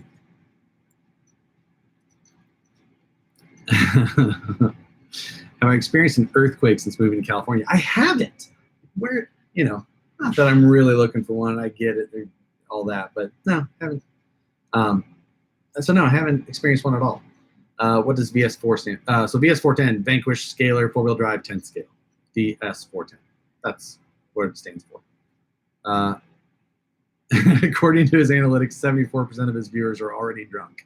as long as you're drunk and pass out with the live videos. So I'm all. That's a good idea for me. Create a drinking game, make everyone pass out, leave their computers on. Miss the Wednesday videos. Yeah, I don't. There's so much work. The video for the VS410 was amazing. I appreciate it. That was fun. I liked that one as well. What drill is that? This is the Genesis 7.2 volt. If you go to the Traxxas TRX4 Sport video that I did, I linked to it in the description of there. So it's a cheapie. I think I bought 2 of them for like $45 on Amazon. And usually I have like one with a 2.0, one with a 2.5, so I don't have to switch bits. I can just grab different drivers. Let's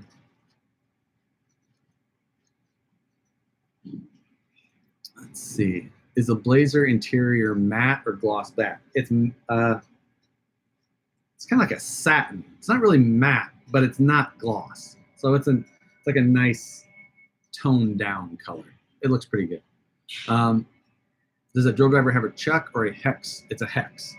So like right now I've got a screwdriver, and since I'm using a freaking Tamiya Phillips head stuff, but you know, 1/4 inch drive stuff. So, and then I've got my Vanquish tips with our 1/4 inch drive adapter for like the long ones. But I also have this Dynamite tool handle set, and it inside of it has all the different sizes. And then these are all 1/4 inch drive. So snap those in and wrench away. Yeah. Just built a chassis from your old templates on your website. It was built. More plans are there going to be uploaded? I don't say how I used to.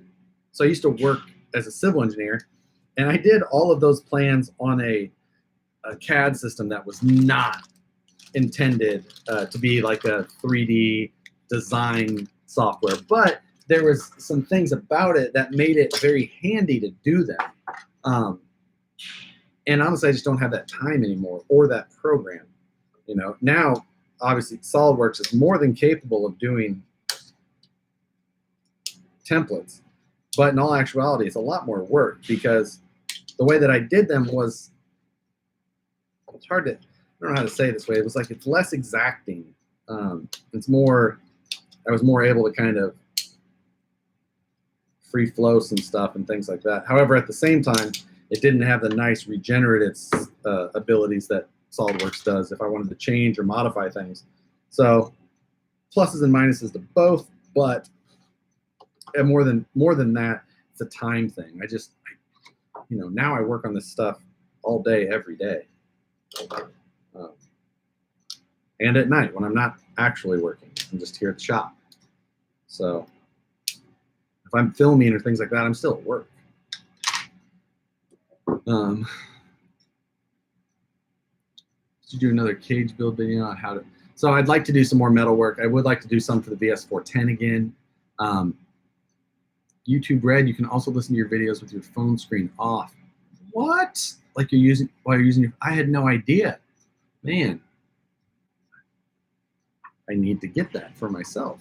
That's a huge thing I would like to have. Do you like that drill compared to your old Ryobi? Not even close. My my old Ryobi is this one, my little Fortec. And it's dead right now, otherwise I'd be using it.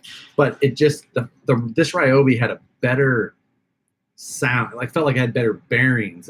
This one feels like it has bushings, basically. This Ryobi was just better. Now it's only a 4-volt driver. But, you know, like you can get nice DeWalt and things like that are 18 or 12 volt or whatever. But I kind of like the low power stuff for this. Just, you're not overpowering things. You have a little more fine adjustment. The problem is that this Ryobi isn't available with this chuck anymore. Or sorry, this clutch. And I think a clutch is so important. Half the time because I'm talking and screwing something and not paying attention to like this.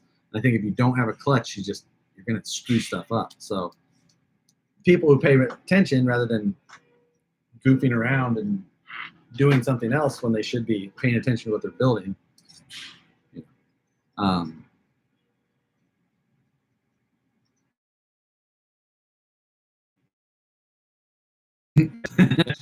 Building a dancing rider, yes, but we're just talking. You can clearly see the age of people on YouTube by the crap that is trending mostly. Yes, that's very true. You know, I am not going to make a full-time job out of YouTube from doing RC cars. I'll tell you that, you know, but that's why, you know, I made a full-time job of it, out of something else. And then I do YouTube mainly for fun. Not saying that YouTube doesn't pay, because it does, you know. If I had a channel more focused on like video production, I'd love to, you know, or felt like it was going to benefit enough people. I'd tell everybody exactly everything I know about how I produce and do what on YouTube. Like, I am not trying to protect this side of what I do. I have fun with it, and I like, you know, building the audience is great because there's more people to talk, more out there that you do to the people who might want to watch it.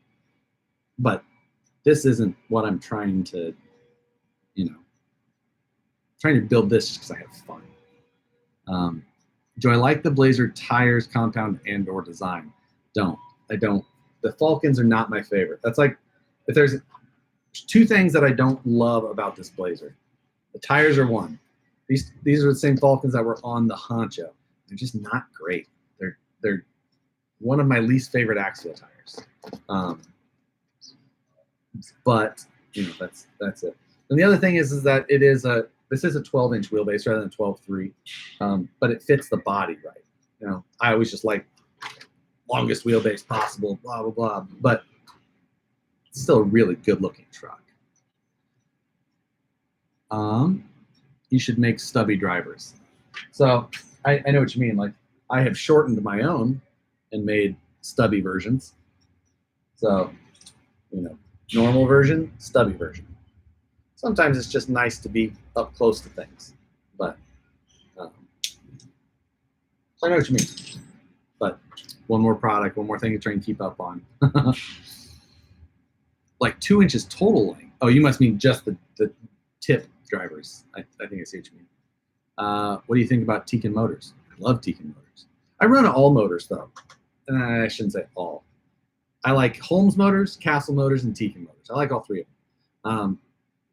In Castle motors, I like, but I don't like the 1406s really. And I mean, they're still a good motor, but they're a little lacking on power. The 1410 is closer to what I like. It seems like they don't have like the KVs that I really like. The Castle ESCs are one of my favorites. But Tekin motors are kind of, they kind of, I like those better than the Castle motors. And then the Holmes motors, he's got the KVs that I really like, and I really like the power and some of that stuff. So it's like, I've got different motors and all kinds of things, different motors, different ESCs. And right now, really for ESCs, I'm running Tekin RX4 or Castle Mamba X. Those are my two ESCs. Those are really the only ones I use. So yeah.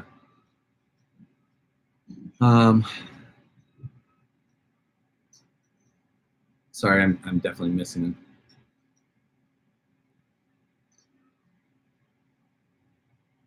Yeah, I mean, tips break for sure. I know what you mean. Sometimes that sucks. You need to do a toolbox video. That would be interesting. I do have a lot of stuff in my toolbox. Like I've got, this is like my toolbox that I roll between this room where I film and my office. And then I've got my big toolbox in the other room. But I've kind of got this toolbox down to like the things that I think I need to build with. And honestly, I probably have most things. That's kind of a cool idea. I wouldn't mind showing that. That's a good idea, Ken. Because I really am pretty happy with my selection of tools that I've got in there. Any more budget builds coming soon? No. Budget builds are like the most intensive and difficult things to do. It may seem easy, but man, it's a lot of work. And it's just like, after I'm done, I'm just wiped from doing them. Just like, I don't want to do it again. And then it comes back. And I'm like, it's been so long, I forget. I'm like, it can't be that bad. I should do another budget build. And I do it. God damn it. But, so absolutely not. No budget builds coming soon. Until I forget how terrible they are and agree to do it again. Let's see. Force Scale Builders Guild to do a Jeep budget build since he loves Jeeps. Funny story. I'm going to rat him out. Scale Builders Guild just bought himself a new Jeep, like a big one. I don't know how many people he wants to rat him out on that, but I am. Am I going to do a build night on the Cross RC? I'll probably do an edited video on the Cross RC, because otherwise it is going to take me 15 hours to ever build anything. That's probably not the most since I can't finish a Dancing Rider in a reasonable amount of time even. And this is one of the simplest RCs I've built. Weird. What is your favorite tube truggy or full tube chassis? Bug. I mean, I think full tube is always cooler than truggy. Truggies are cool, but I think, you know, you're always just trying to make the style then with half of the art. You know, you have the ability to do a full piece of art rather than this piece of art and then this piece of standard. You know, you get to do half a painting and then this side of the painting is a sticker, but you get to pick the color of the sticker.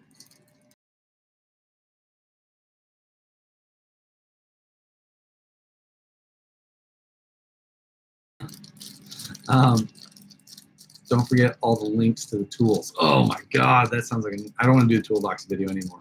Oh shit. Have you ever thought about making a visit to the Vanquish factory and production stuff, like design? Would love to, but part of a machine shop is there's a lot of like techniques and things that you do that are kind of like something you want to protect, and I couldn't show much of that without giving a lot of that away. So that's why I can't do that. Otherwise that would be like my most favorite thing to do, and I would do it weekly to show you a different thing, because it really would be like my most favorite thing to do, because it's one of the coolest things you can see. And I wish that I could say that and then follow it through with actually showing you. But you know, I watch it every day, and it's still amazing to see a block of aluminum come in and a part come out. Like, it's just amazing, you know, every day. So,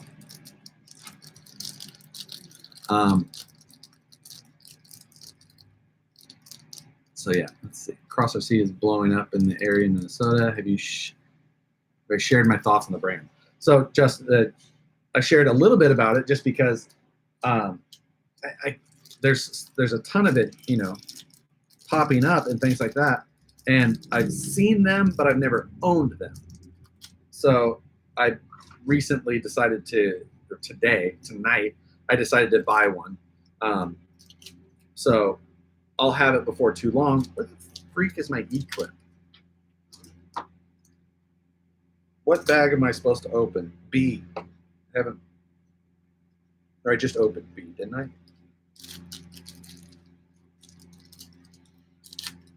So I decided to pick up one of the Cross RCs just because I haven't owned one yet. It's hard to have an opinion about it if you've never built it, seen how they do things themselves. I'll say that based on their website, I have very low expectations of their manual. They have the worst website I've ever seen. Like, it's an absolute garbage website. But their trucks look cool. The one I picked up is the GC4 or something like that. It's like a cab forward semi truck, 4-wheel drive though. And it seemed like it had a lot of opportunity, you know, or things you could possibly do with the rear flatbed area. And so that's why I'm looking forward to that. Am I going crazy? Where the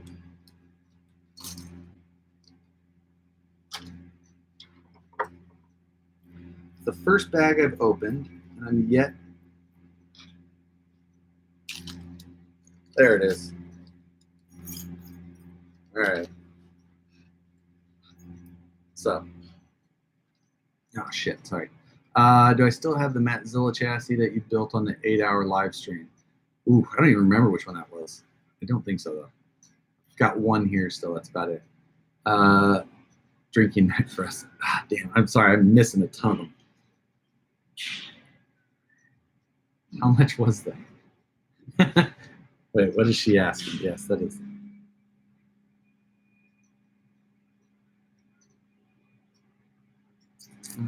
Oh, how much was that?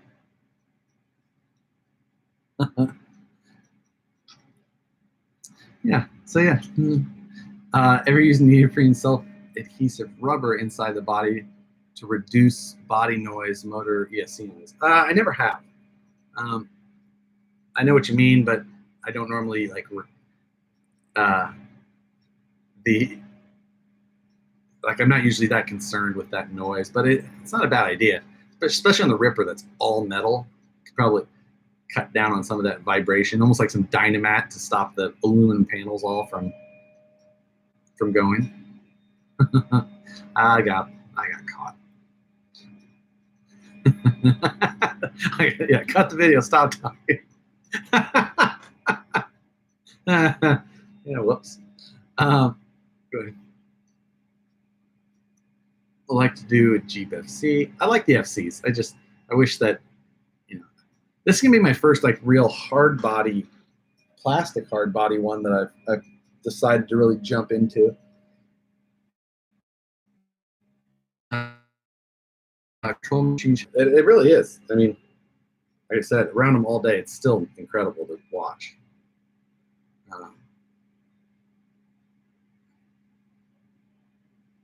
Let's see. Great.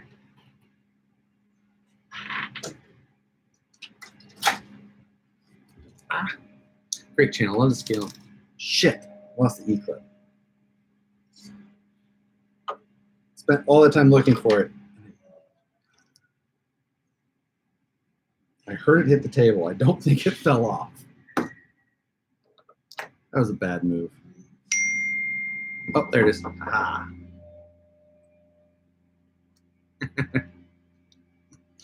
I just got a text. I'm way delayed on the chat. Let's see.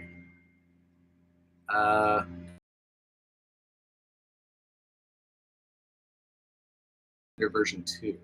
It's been a fair while since it's released. Love to see a version 2.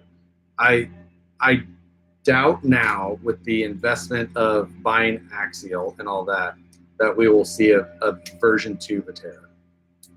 I think that even Vatera knows, or Horizon knows, that Axial crushes them in the market and that they should put all their eggs in that basket.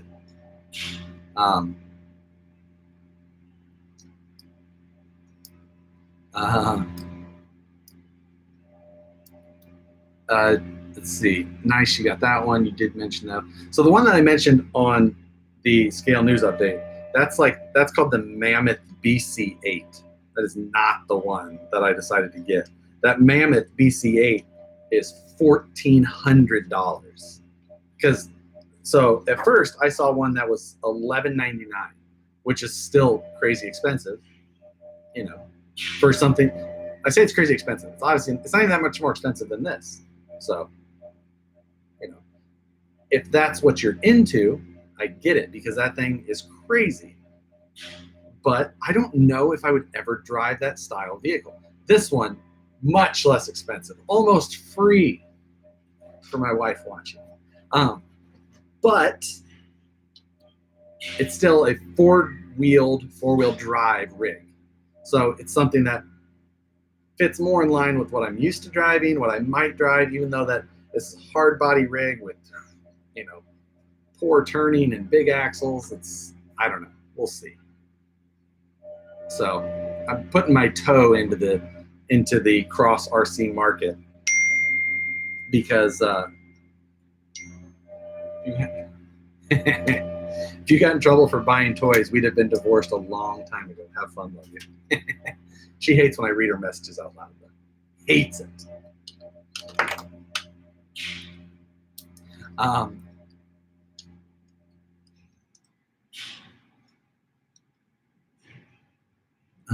Let's see. Nice, you got that one. So anyway, and then there is cross RC models that fit right in line with what, or much closer in line with what I would drive, like the SG4. There's like 4 different models of that, from Lexan body to hard body. So it's like logically probably would have made sense to think that would have been the better version to buy. But even that version is more expensive. I think retail on that version is like, on those SG4s, like up to $400, maybe $550, and like down to maybe $350, between that range. But I've seen that one in person. One of the guys out of the Bay Area, Mario, it's his Instagram handle is like Down with the Sickness RC, which is a group around here. Anyway, he takes a bunch of photos. If you want to see like a bunch of just really cool crawler photos, go check out his Instagram. But he had one, and he brought it out to one of the get-togethers we had here locally that was hosted by Scale by Chris. So this is what happens when I try and talk and work. And like, it's a good looking thing, but you can tell by like the rear suspension that performance is their second priority. That's supposed to be a 12 millimeter.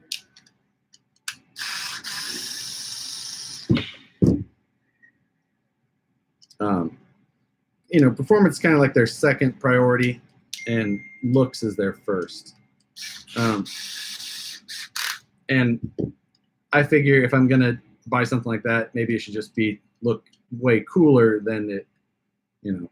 Like, I like the way those look and all, but if I'm gonna take out just a truggy looking thing, I'd rather build a cool truggy on a VS4 platform. So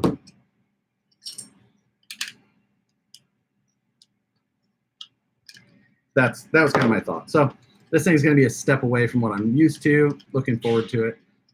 Just trying something different.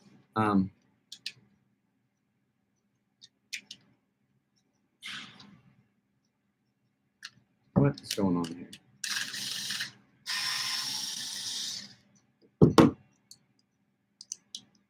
Because that is not a 12 millimeter. That's why.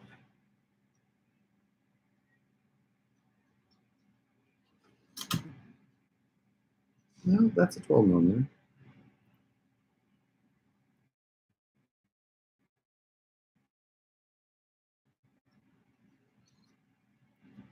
So I think I missed these screws are what I needed. Those were 8s.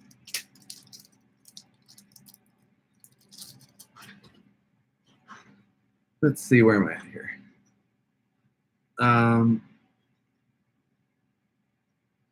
Do you wear sunglasses to bed?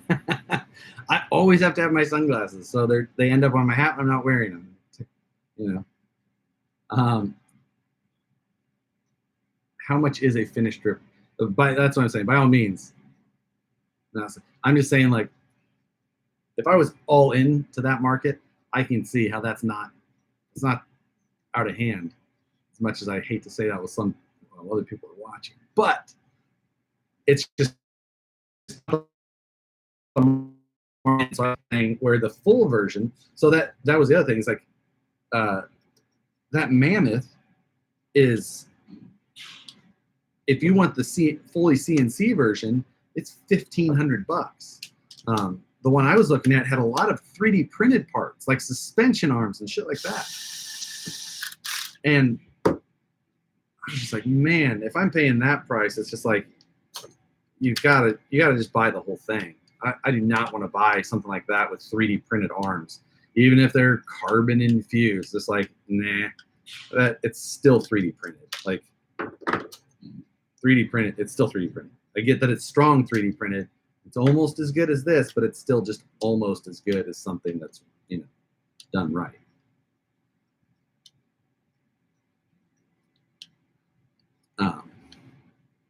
So yeah. What kind of transmission gears do you run in your Axial? I run the Incision RC steel machined gear set, because that's what everybody should run. Then you can help pay for my, you know, sunglasses that I wear in my head. VS4 truggy would be a nice offering. I was saying like a custom VS4 truggy, by the way. Not that a VS4 truggy is coming. I don't need those emails.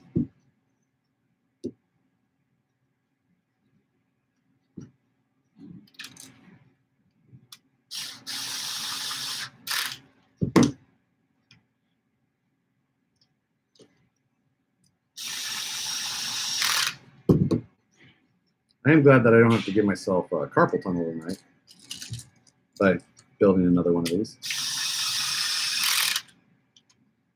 Now you see, if I was smart, I would have not turned on a live build, and I would have put this here with Netflix playing on my laptop, and, you know, could have still talked to myself, but I would have got a lot done. However, we're an hour and 55 minutes in, and I got this done. in that, I guess. Still not that much. Is the cross going to end up being like the cap? God, I hope not. Ugh. How about a Ripper VS4?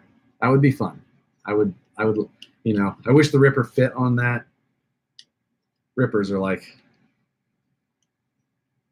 the the Dancing Rider price skyrocket. I don't know. I mean, everything else from Tamiya did. This is new, so I'm not sure if maybe they had that in line, you know, so it's hard to say. Building a Dancing Rider, but for those of you who are just joining and asking, but we're just chatting about whatever, and I'm barely getting anything done on anything I'm working on. So yes, anyway. And at some point here very soon, I need to take a break and go get something to drink, which is in the other room, and just stand up in general. Because that's the other thing about these live builds, is I'm sitting on this chair that is a leather-like chair. It doesn't breathe very well. Sitting in it for a long period of time can become quite uncomfortable. For you guys who know what I'm talking about.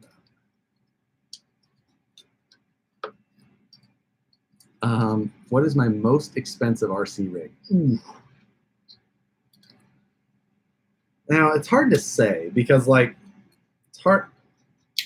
Obviously, it's, you know, I'm in a unique situation where I'm able to build a lot of really cool RC rigs for a lot less investment than would normally go into them. But at the same time, if you talk about something like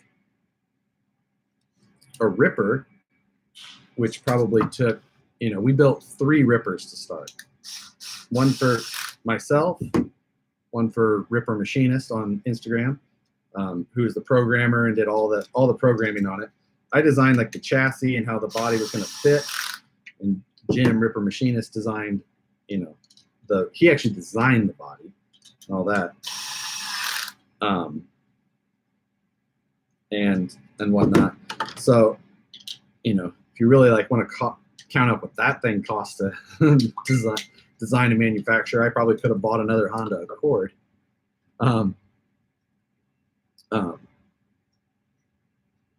But you know, I can't say that I probably have added up costs on a lot of stuff, probably for my own mental health.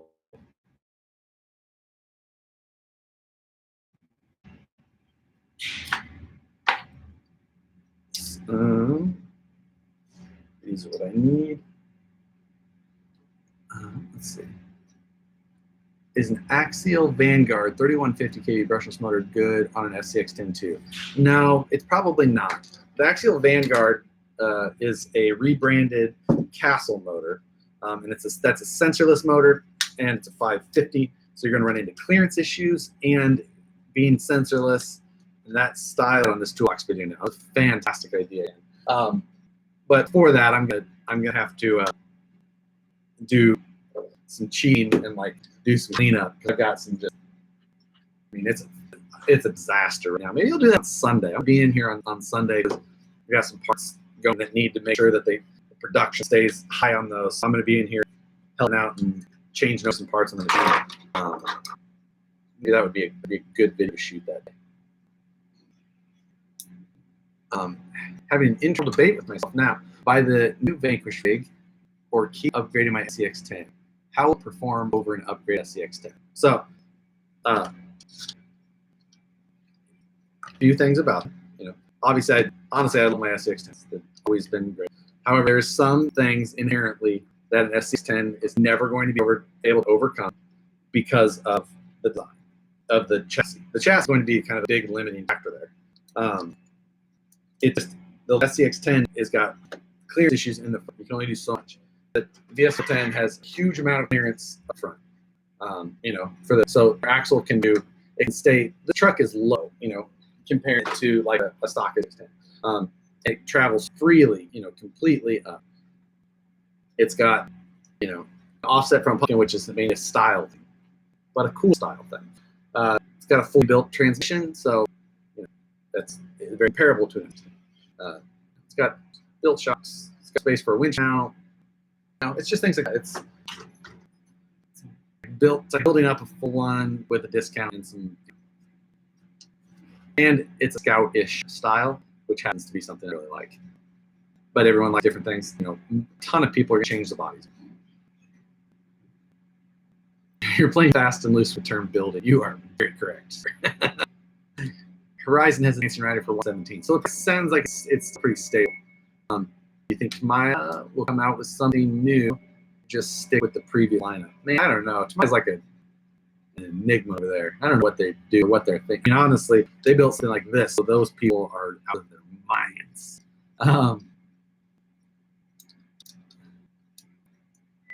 What motor do you run in my tube chassis race?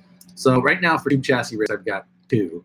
I've got a UC Fab Carnivore, which is the one with the new Vanquish portals on it. And in that one, I've got a TN Rock 412 3100 kV motor. And, oh no, sorry, that's not true at all. In that one, I've got a Holmes motor. That one, I've got a 2700 kV Holmes Polar Pro in it.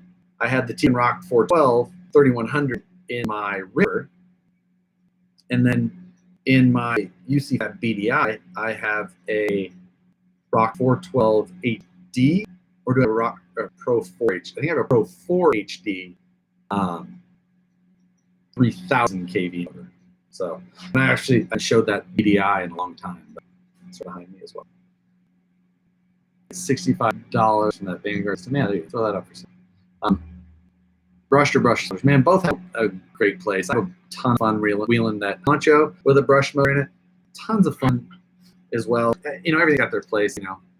Brush motors are really, I run mostly brush stuff, and every once in a while I have something with brush in it. I take it out. It's quiet and smooth, and it's not blowing the wheel off anything, but it's still fun. So, did you say wheels or meals earlier? I must be drunk. I don't know.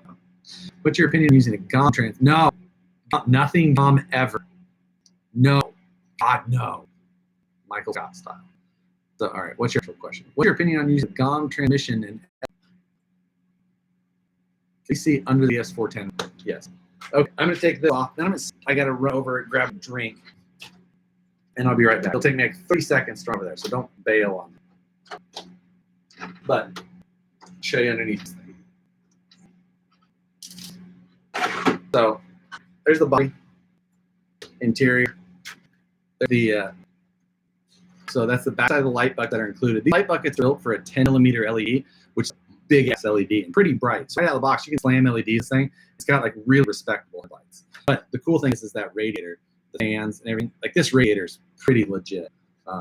It's pretty awesome. So then rear light, not the part you asked to see, I know. Here's the underneath side of it. So obviously the inner fenders in place.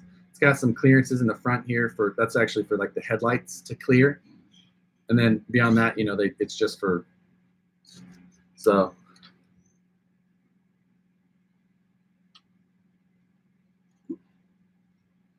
Yeah.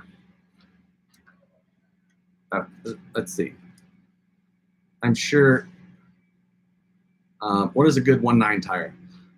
Man, there's so many good 1.9 tires right now. While you guys look at this for a sec, or now that you have a minute to come up with some questions, I'm gonna go run over, grab that drink real quick, and I'll be right back. 35 seconds, maybe.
All right.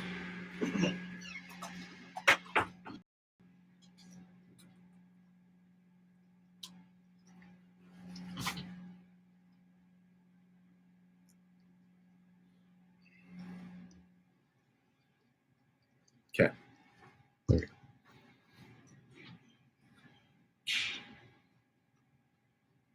go. What happened to the build you were doing? Going to set with an end price. Yeah. So that was the whole thing. Going to try and do it. I might still try and do that whole thing. I've got a series that I really want to do, and I just haven't been able to pull it off. Even started it, tried it, and it just didn't work. Scrapped it. I have to start over. But yes, so not yelling at you, Ray, about the GOM. I don't like the GOM. I tried building it, tried to like it. I don't know. It just wasn't so much about it I didn't like.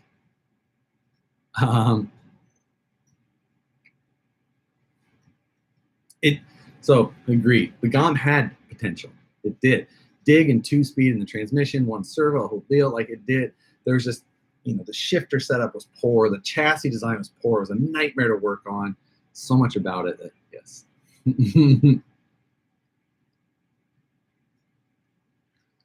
Let's see. He really had to fart. That's pretty funny. I'm not gonna lie. Just so adults here play with tiny trucks watching an empty chair. Cranberry. No, it is not cranberry. This is the. I'm probably gonna lose half the respect that anybody had for me. This is a Venti passion fruit mango iced tea refresher from Starbucks. I didn't order this. This isn't one I ordered. Actually went to Starbucks today, like we do most days, and got coffee. I actually got cold brew coffee. And then we bought drinks for the packaging girls. One of them left before we got back. This is what was hers. It was in the refrigerator, and that's why it still has ice in it.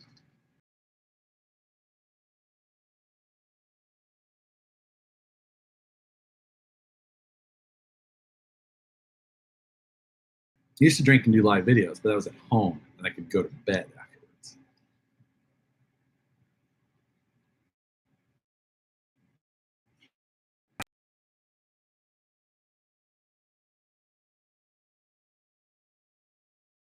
Enjoy your fruity drink.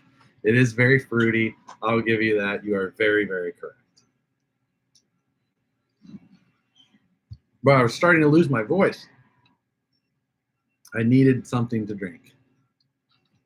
So, if I don't get this freaking thing done, it is going to. What time is it? Holy shit, it's 9 o'clock.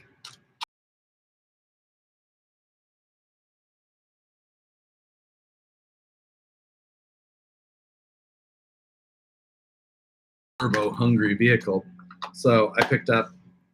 This is one of those new EcoPower 110T servos from AMain. Super reasonably.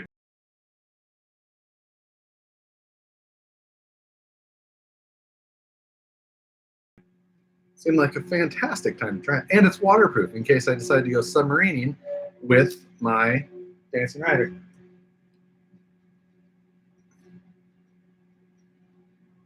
I can't say anything about the Starbucks order. I usually say I'm ordering for my girlfriend. I have been on the phone with someone and I'll order my Starbucks drink and they'll go, what the? Yeah. Especially when I order my, like in the morning sometimes, especially after a video. If I've been doing a video all night and the next day my voice will be scratchy from talking for 2, 3, 4 hours, that I'll order a venti hot green tea with soy milk or almond milk, and maybe 1 sweetener. But that's a pretty colorful order. Might even say passion fruity.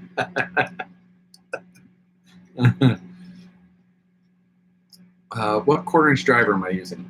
Well, currently, this is a screwdriver because it's a Tamiya kit, and they give you awful freaking hardware. But otherwise, I've got this Dynamite tool set that's got all the tools in the end. They pull out, there's like 6 tools there. Or I've got my Vanquish tips with the quarter-inch adapter for like the long ones that I have. So that's what I use. Sorry, I don't speak Starbucks. What's the paint theme on the Dancing Rider? Pizza delivery. So I finished my body a while ago. I haven't put like a theme on it. I just got it done. This one I am hoping to get done for one of the guys, and he had come up. He wanted a Red Baron theme. So paint it red with a white stripe down it and get like a Snoopy head for it. I think that would be fun.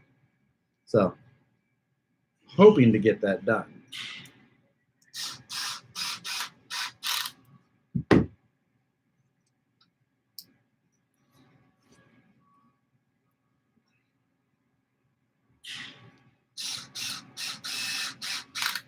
If I do get mine done, yes, the Tide Pod was an idea for mine. I wanted to do a little Tide Pod theme for my body and do a little license plate at the back that said "Eat Me." That seemed very appropriate.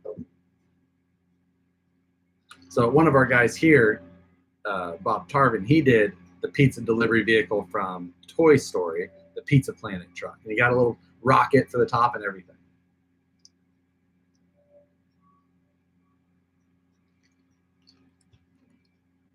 What do you run in your tube chassis rigs, 3-link or 4-link? 4-link in almost all my tube rigs. Just because they're usually built for kind of all-out performance and that. Let's see. What is the strongest servo for the SCX 10.2 on Proline Hyrax tires? It's not crazy expensive. I mean, that's kind of the thing with servos. As much as you want to spend, the better servo you get, kind of. If you want a really good servo, you got to spend money. I'll stand by that in servos. The AMain ProTech 370 TBL, baller servo, does really well. So that's a good option.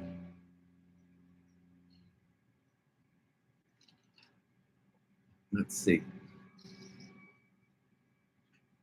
How do I like the VP 410 tire compound?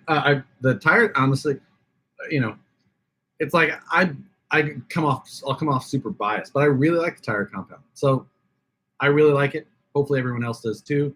It breaks in really quickly. The tires work really well. It's super good luck with it. Hopefully everyone else feels the same. Just not trying to be the pushy tire salesman. So hopefully they work well for you. I'm the guy at the whiskey bar that asks if they have any blue UV. That's funny.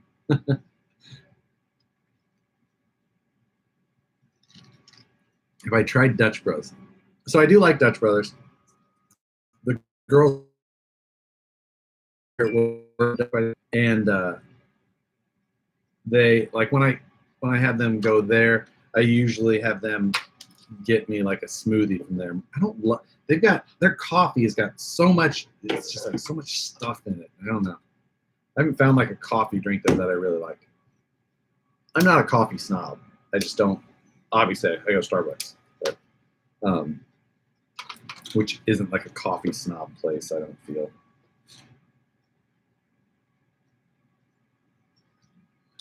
I am never gonna get this freaking car done tonight. Especially now that my tools are missing. Shit. Guess I have my driver in here.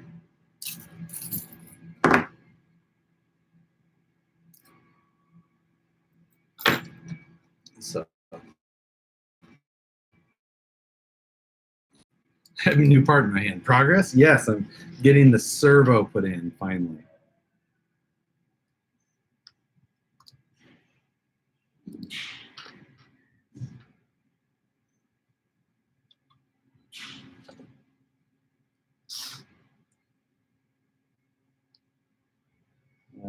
get this.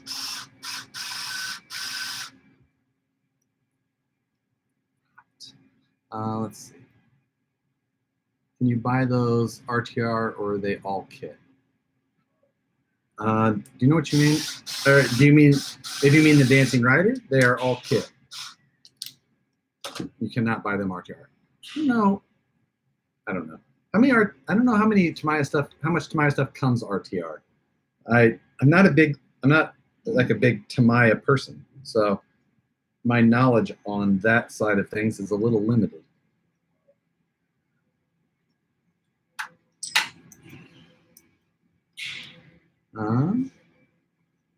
What brand electric screwdriver is this?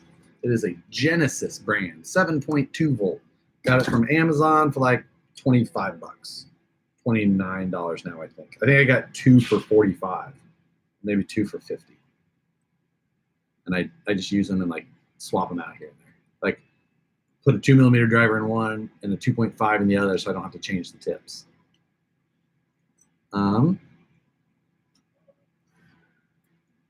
Reefs RC Servo 555. Yeah, I don't know. I haven't tried them. You know, all servos have issues. I've seen all servos. Everyone who tries every servo blow up every servo. You know, if you drive hard, you're gonna blow up servos. It can happen. Where's this? So, but the more you spend, usually the better. Starbucks or Dutch Bros? Starbucks.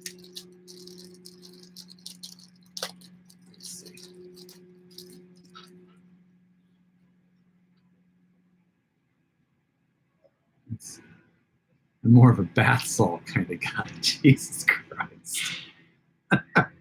How wide is the Dancing Rider? I don't know. About like that. It's pretty narrow.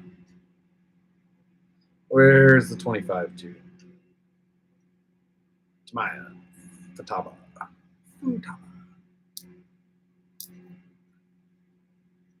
I don't feel bad about the progress. The whole time watching you, I built one rustler diff. That's a good idea with the 2 driver drill. Yeah, it's just, you know, you build a lot of stuff. It's just easier to just swap, you know, just grab one, grab the other. They're cheap enough that it just kind of works. Here's the other thing, though. I really got to get something done. Shit is taking forever.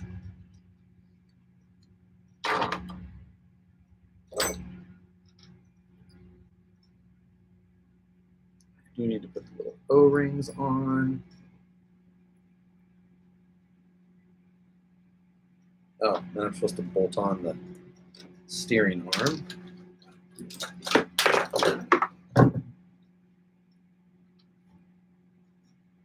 What size tires do you run on tube cage rigs, 2.2 or 1.9? It really depends. Tube stuff, usually I'm going for a pretty high performance type setup. So if it's 1.9, I'm usually running something around a 4.75. And if it's a 2.2, I've ran, you know, on my BDI right now, I actually have like a 5.5 inch tall tire. So not the tallest, but 12. 12. So not the tallest tire, but, you know, not exactly the short. See, this is why I have 2 drivers, because I had to take the, I put in the stupid Phillips again.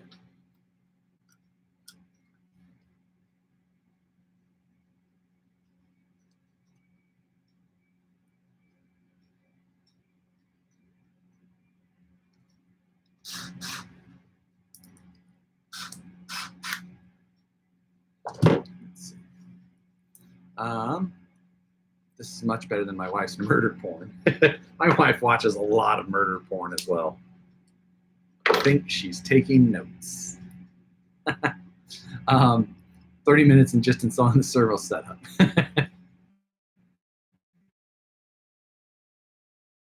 Yeah, that's right. He's going to run 2.2 tires on the Dancing Rider and use it to crawl. U4 rigs, what motor and KV size are you using, censored or sensorless? I always only ran censored stuff. I didn't race U4 that much, though. I mean, like 3 times ever. But in the rigs that were set up that style was mainly my bomber, and I ran a 3000 kV 4-pole censored Tekin system at the time. So that is what I ran. But I really never ran sensorless on anything that I was really planning to crawl much with or ever with. Did I miss? Oh, there it is, Servo Saver.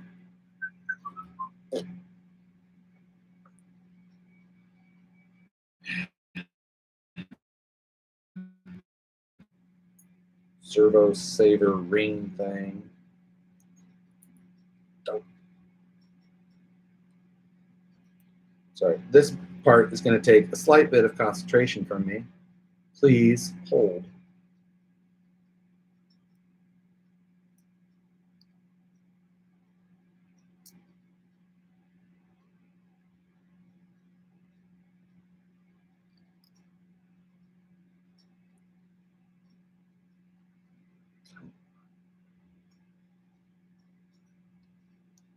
Hate Servo Savers.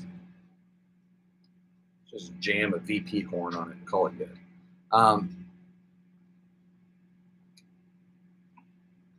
So yeah.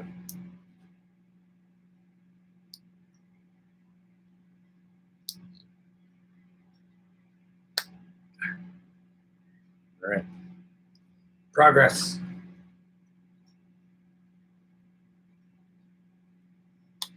That. Now.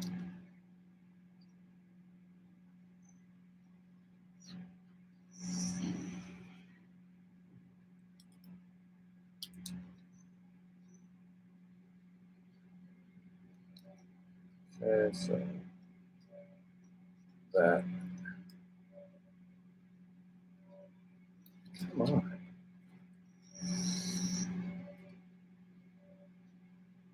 Just trying to check my angles. Oh, it's way off.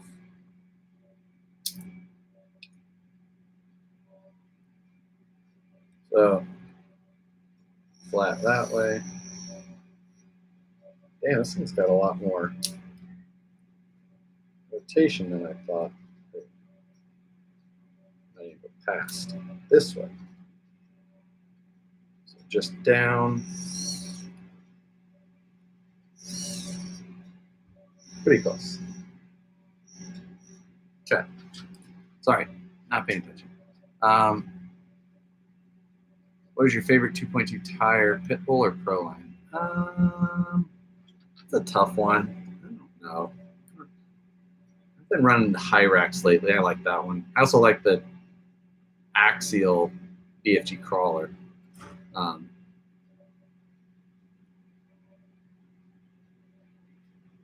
Yeah.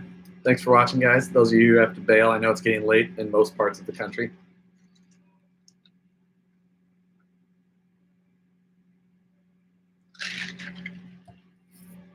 And I'm not exactly getting anything done, so can't say we're even being productive.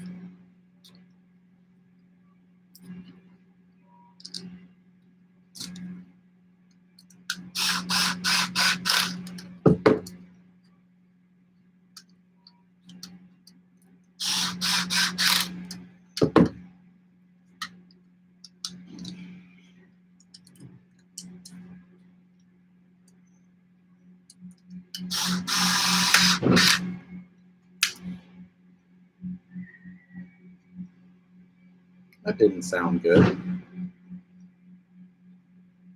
I think the neighbors are letting off fireworks. First, not gonna lie, I thought that was a gunshot.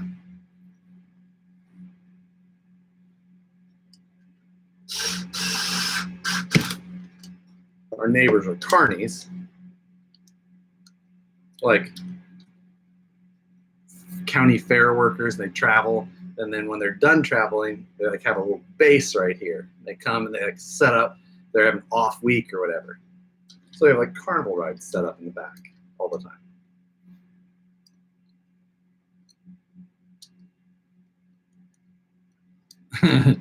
Just got here. Can you undo everything? Start over. I haven't got that far. You haven't missed much. How about the Axial Nitto? Good. Yeah, well, I really like the way that Axial Nitto looks. I haven't really ran it that much though. I mean, honestly, ran it on my red Jeep a little bit, but I really don't. I just don't have that much runtime on it to really give much of a whatever you want to call it, opinion. I don't know why I couldn't think of that word.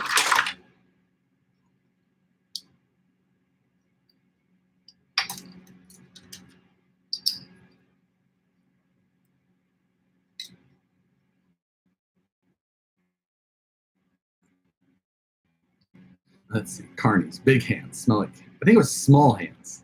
Carnies, small hands, smell like cabbage. I actually just watched that that movie the other day. I guess I did not remember how cheesy that movie was.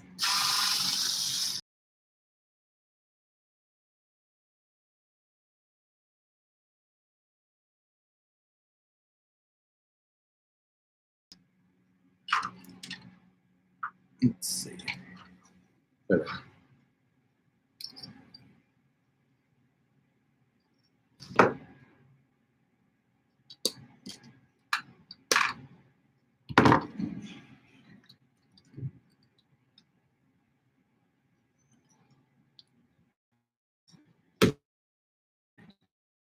Let's see.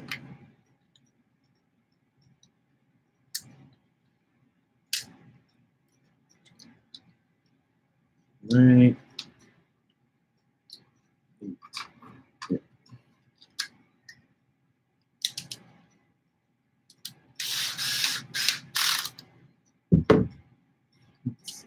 Whatever happened to the drug trailer in the parking lot? So for those that didn't see my Instagram story, one day there was this trailer in the parking lot here. It was there all day. Didn't really think much of it because there's other people in our industrial park, and but then it just stayed there, and I went and opened it up, and it was a abandoned grow facility in like I don't know, 4x8 trailer maybe that was like 4 foot tall inside. It was quite funny. Somehow it got opened up and we were able to see what was inside.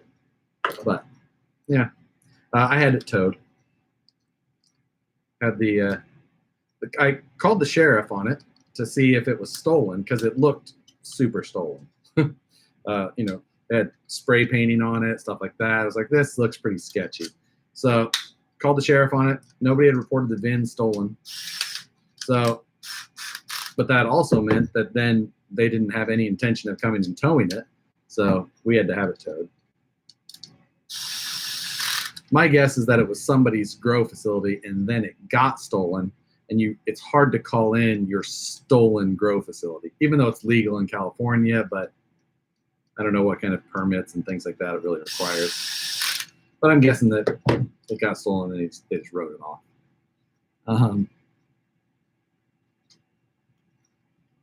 Let's see.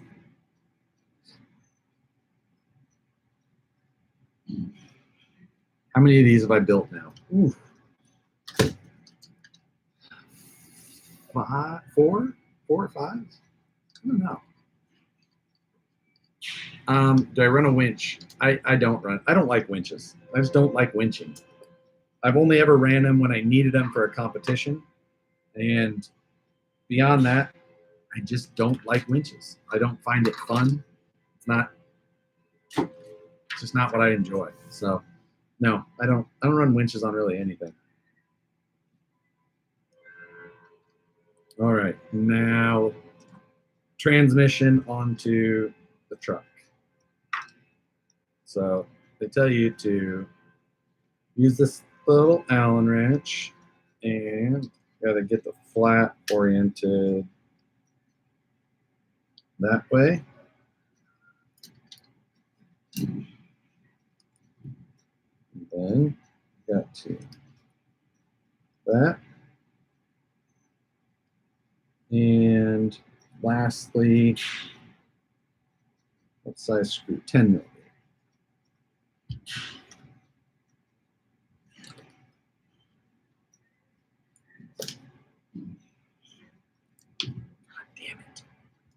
shit falling off everywhere.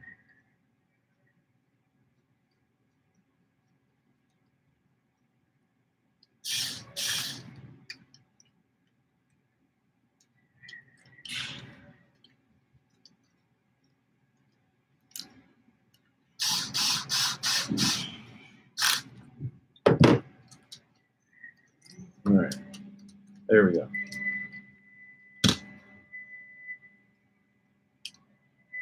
So that part's done. Kind of.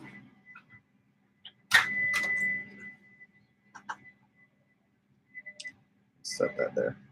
What do I got to build now? Oh, I got to attach this piece to that piece. Nice. All right, discuss the new Tamiya pricing going to affect. I hope that it's not, but I can't guarantee that it won't. I mean, seems like currently it seems like the pricing's in check, still at like 117 bucks for these things. But you know, when you require a fleet of them, even small increases can really add up.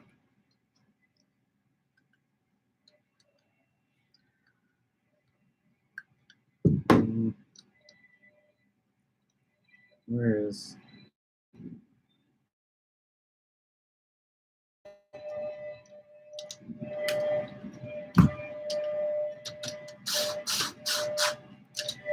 Okay. And that's where this little stand still comes in handy, because you just kind of, there you go, goes this way. And it holds it. So.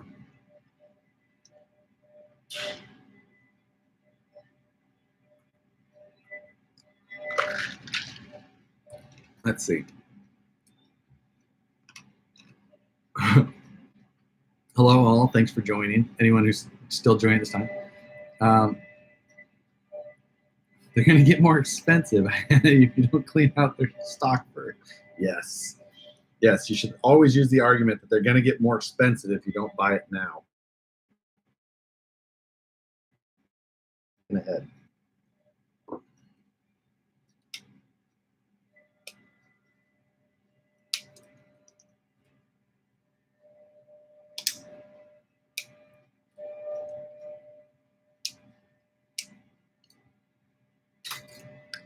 We are whittling down slowly at the parts trees.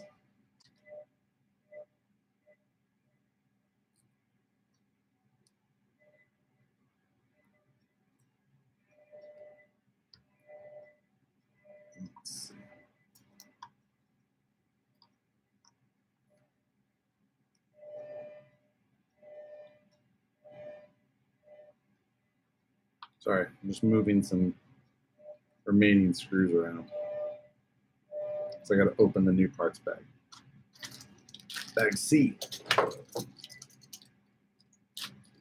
It is the last parts bag, though.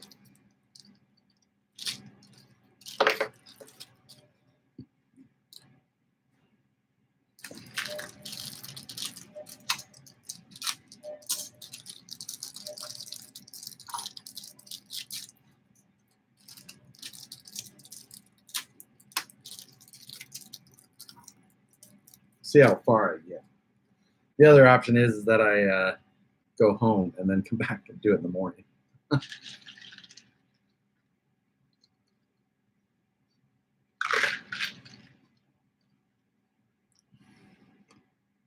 So, no, I didn't attach that.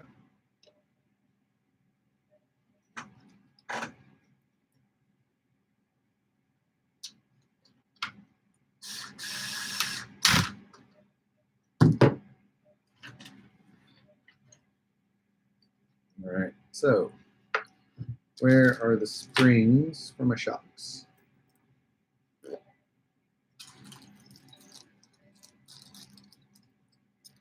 Missing a bag somewhere. So I see no springs. And those should be hard to miss.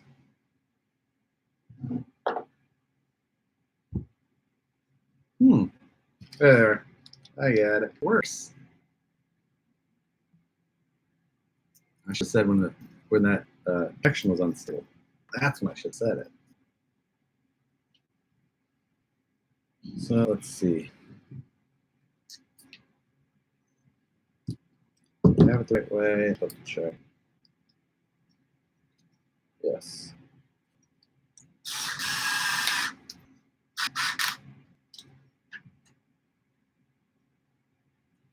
Okay. Very high-end forks. There's a lot to them. Oops.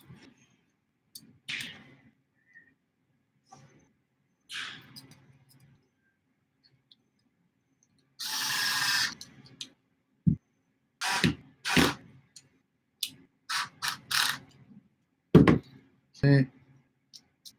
Let's. The SCX-2 as good as the TRX-4? I'll answer. They're different cars. Like, I mean, honestly, I prefer driving an SCX-2. The TRX-4 is a really good car. It's built really well. There's a lot of really good things about it. And it's got a 2-speed and locking diffs. If you like that stuff, TRX-4 is a really good option. I just don't love driving it. I don't always want portals. Portals aren't very scale unless you're building something that's appropriate for it. So, that's yeah. I don't know. I mean, is the TRX-4 a really good vehicle? Yeah, really good out of the box. A lot of stuff. Really nice parts.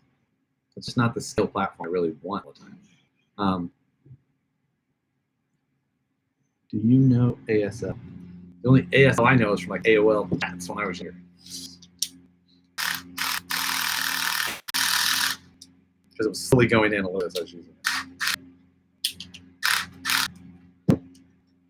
So let's see. My sound went away? Oh, wait, someone. Okay.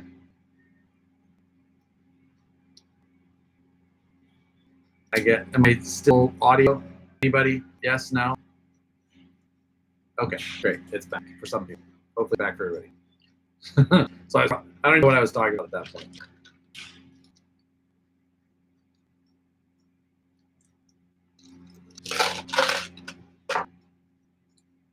So good. Okay. Sorry about that. I don't remember what I was talking about. Front fender.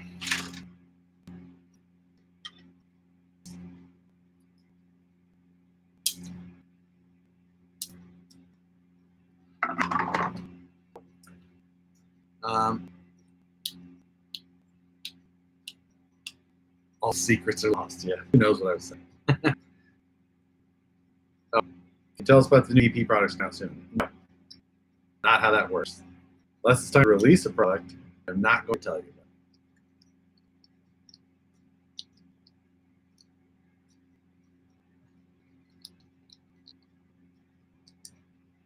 So let's see.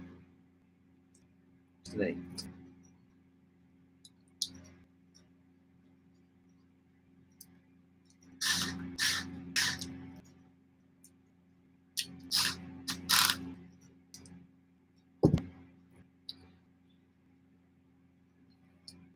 Ink Terra will be version 2. I talked about that a little bit before. I doubt it. I think since they own Axiom now, there's no reason to do a Vatera 2.0, and that the Vatera will probably die off, end of the year, maybe early next year. I think at most we'll see another body option from Vatera. That's probably it.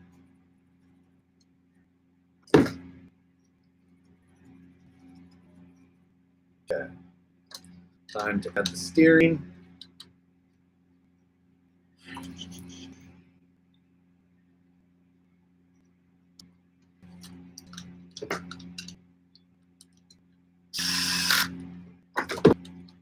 Okay. And the steering spring.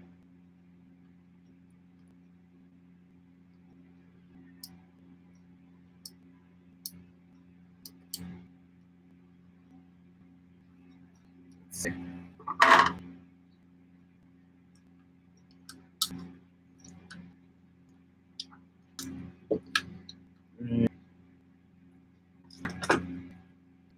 Randomly top. Wait,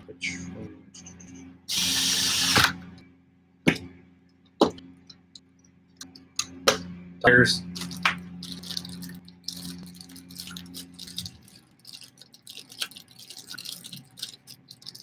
Is a TRX4 a comp rig?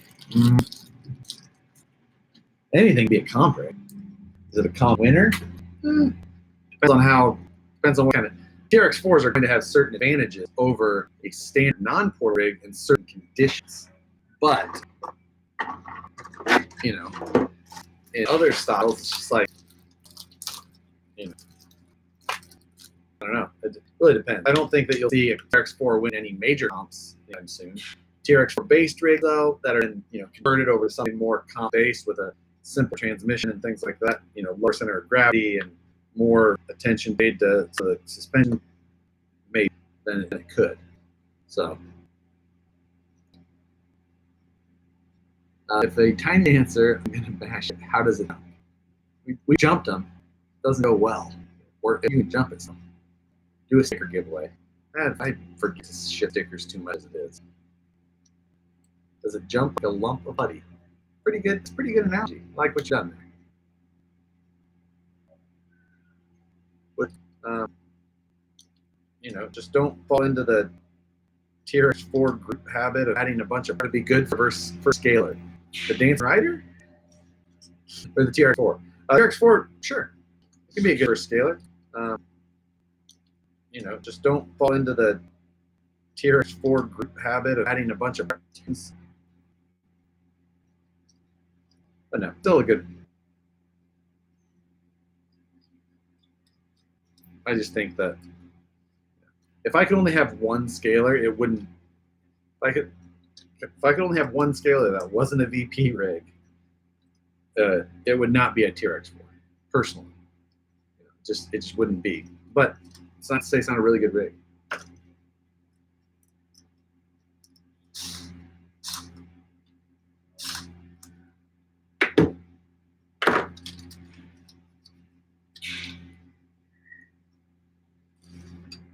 All right. Front wheel is on. It's starting to look like something. It's starting to look like a Dancing Rider. Okay. Okay, actual question. What size motor does the Wii Dancer run? A 380 sized brushed motor. Let's see. What is the best axles for an SCX10? What do you mean by axles? Axle shafts? Axle housings? How much steering does VS410 get? Very similar to an SCX10 too. 47, 48 degrees, something like that. If you push it. 45 degrees safely. It's got chromoly universals. Axle shafts are built there. Knuckles have built in there. We changed the knuckles on the VS410. They look very similar to an SCX10 too, but they're a little bit different just for some clearances and steering stop type stuff. Shit. That's what I bet dropped. Yep, it's in my lap. I will say the Kamiya rear axle design in this thing's a little hokey. It definitely needs some axle shaft upgrades and some stuff like that. But I have seen now that there's some ball diffs available and some upgraded Metal Gear diffs. Other options as well. But our racing is stock class first. I feel like if I'm going to do an upgrade, I'm going to do the whole F1 pan rear pod thing, whatever. Let's see. Do you need drift tires for the Tiny Dancer? Drift tires would be fun on it, I think. I've seen it once before. Complete axle shafts and axle housings for SCX10-1 or SCX10-2. You said SCX10. So I've got a 7,400 kV 380. Just wait. Oh my God. You would melt stuff. Is VP releasing the Tiny Dancer clone?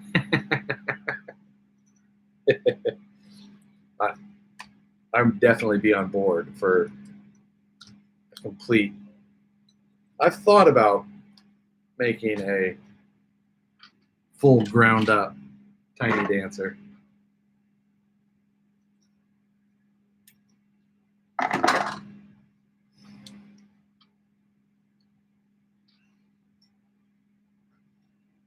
What size are these? 12s. 12, 12, 12. Where's my 12s? There's 12.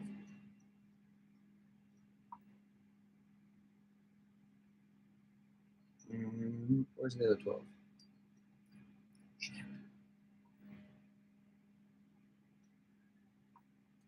There's the 12.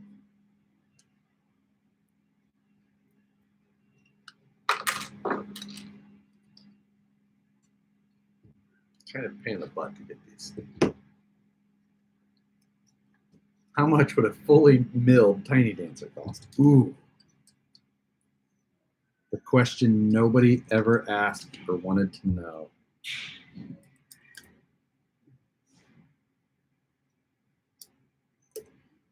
Don't know.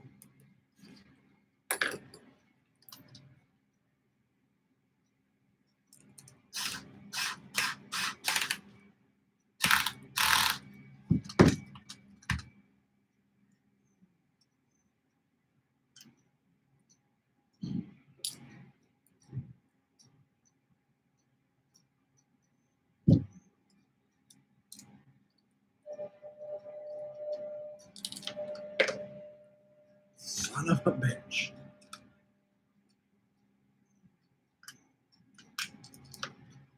Jesus, man.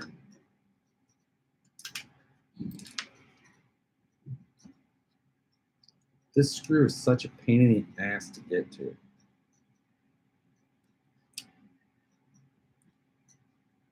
I swear, Tamiya does some of this shit on purpose.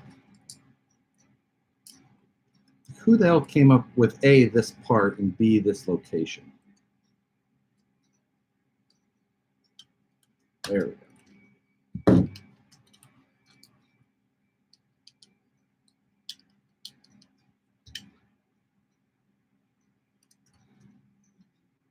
What was my first RC scale? Crawler was a Tamiya TXT1 that I modified into like a tube chassis type rig. But back then we weren't really as concerned with scale. My first like real scale rig, one that I was worried about scale, was built off of a Tamiya TLT1 that I used a Rain RC K23L chassis. They used a Stampede transmission and TLT axles, touring car 60 millimeter shocks. I think I used an AE Runner ESC on it.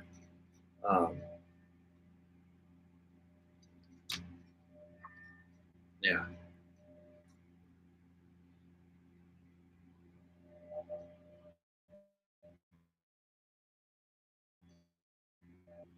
So that was a fun truck. I liked it. It's kind of, you know, first thing into scale. Had a good time with it.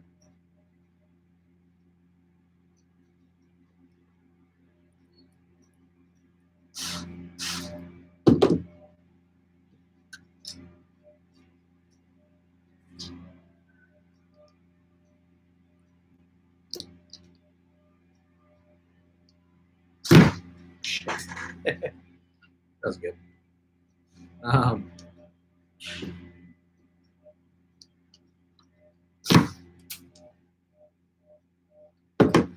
Whoops.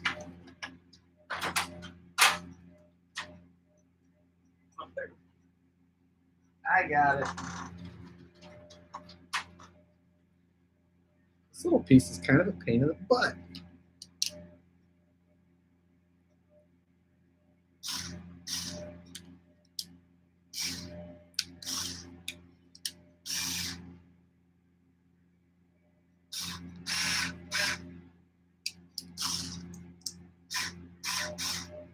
It's like the little steering stops. How are you doing? Is this your Axial Festival? How's it going, John? Look forward to crawling on Saturday. with the Broncos. Blazers. Blazers is what I meant to say, not Broncos. That would be the wrong vehicle.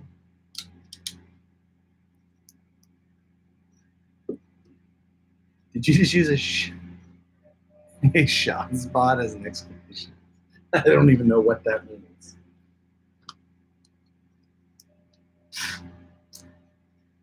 Oh, this is. How the did I? Seriously, what a massive pain in the ass right now. It is the M3, right? Yeah, M3 by 6. Oh, oh.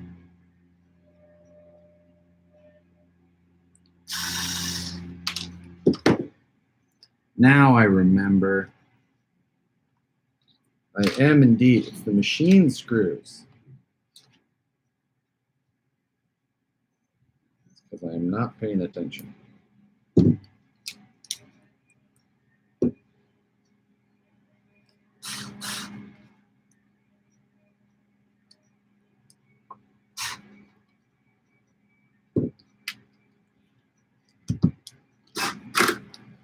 Okay.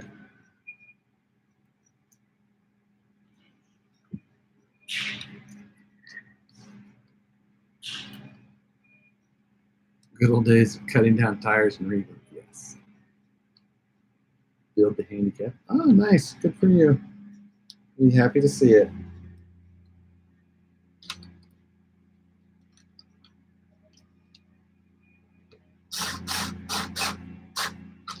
Okay.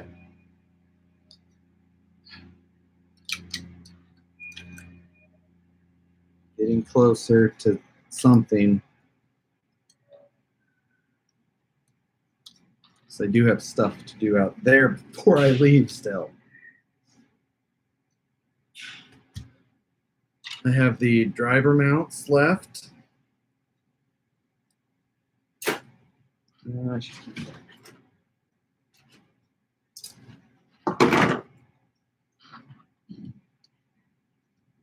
Which one goes on what side?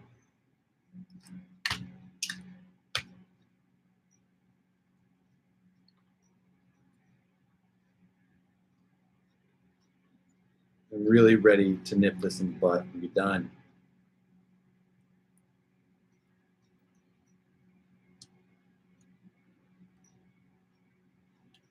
John, will the trail be chair accessible? There is one trail I think John is talking about that is specifically being designed to be chair accessible. I mean, I think it's right alongside of the paved road.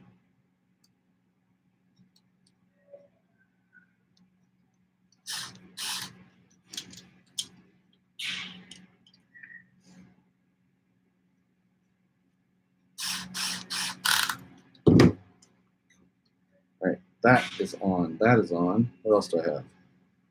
We did that. Already put that in. Battery. I know how to put a stupid battery in.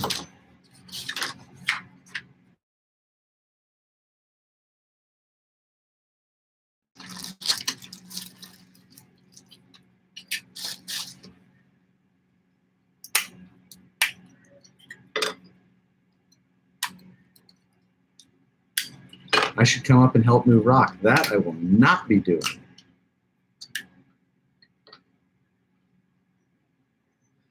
It's, the whole time I've had Private Dancer by Tina Turner on a loop.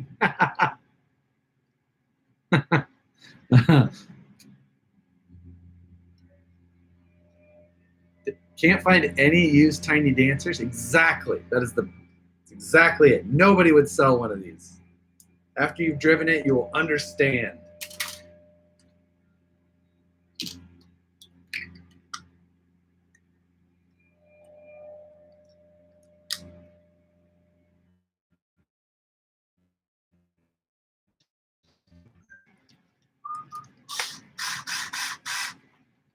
Can't reach it.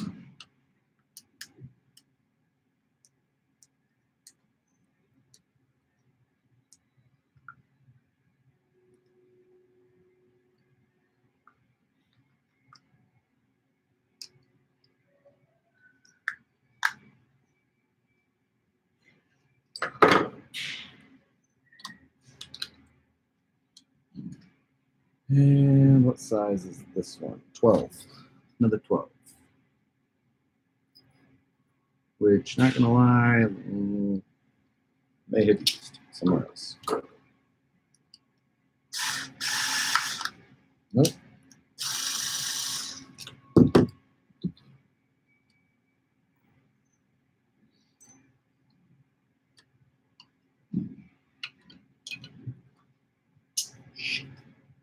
Don't have that with me.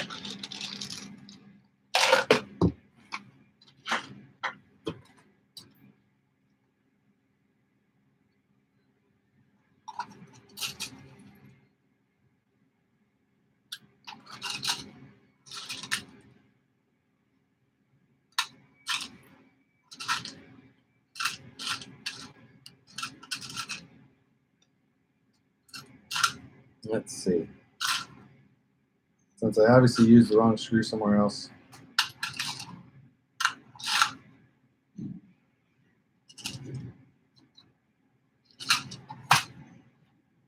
we're going to improvise. Especially since it is only a driver head.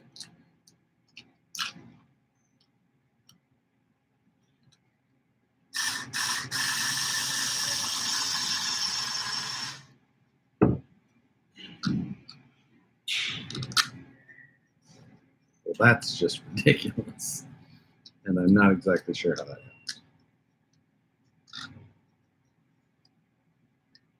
Oh, never mind. I'm an idiot. And I'm not reading the instructions because I'm trying to get out of here. I forgot that this, you actually have to take and insert this little nut into. So I was using the right screw earlier. It is the machine thread. That in, that on, that back out.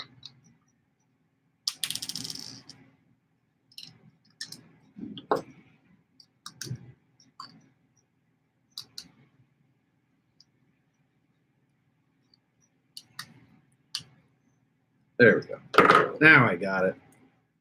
I just should have read the manual the first time and put it together instead of trying to rush.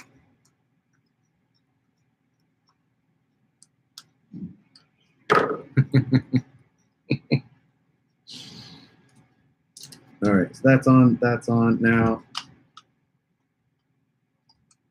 need to screw his arm in place with a 15. 3 by 15. Okay. That one I definitely used.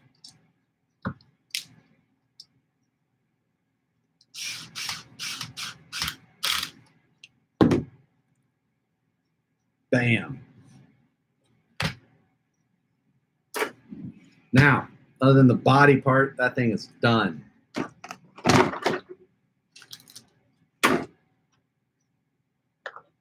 See how productive. It only took 3 hours and 3 minutes to build that thing. That car is under an hour, easy to build normally. I just was chasing butterflies tonight.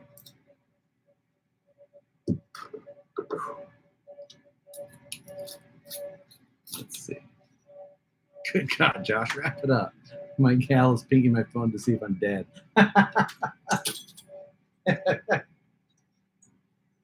That's funny. What time am I going to be there on Saturday? I can be there early. You're making breakfast. But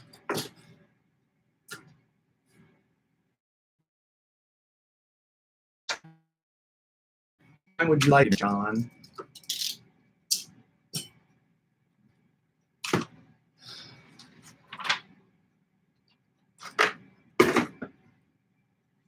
Don't tell her you're watching a guy and a dancer on the internet.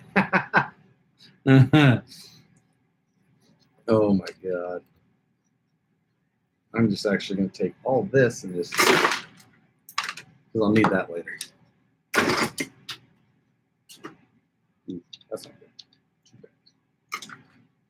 All right, that's it, guys. Thanks for watching. It's been fun. I'm tired.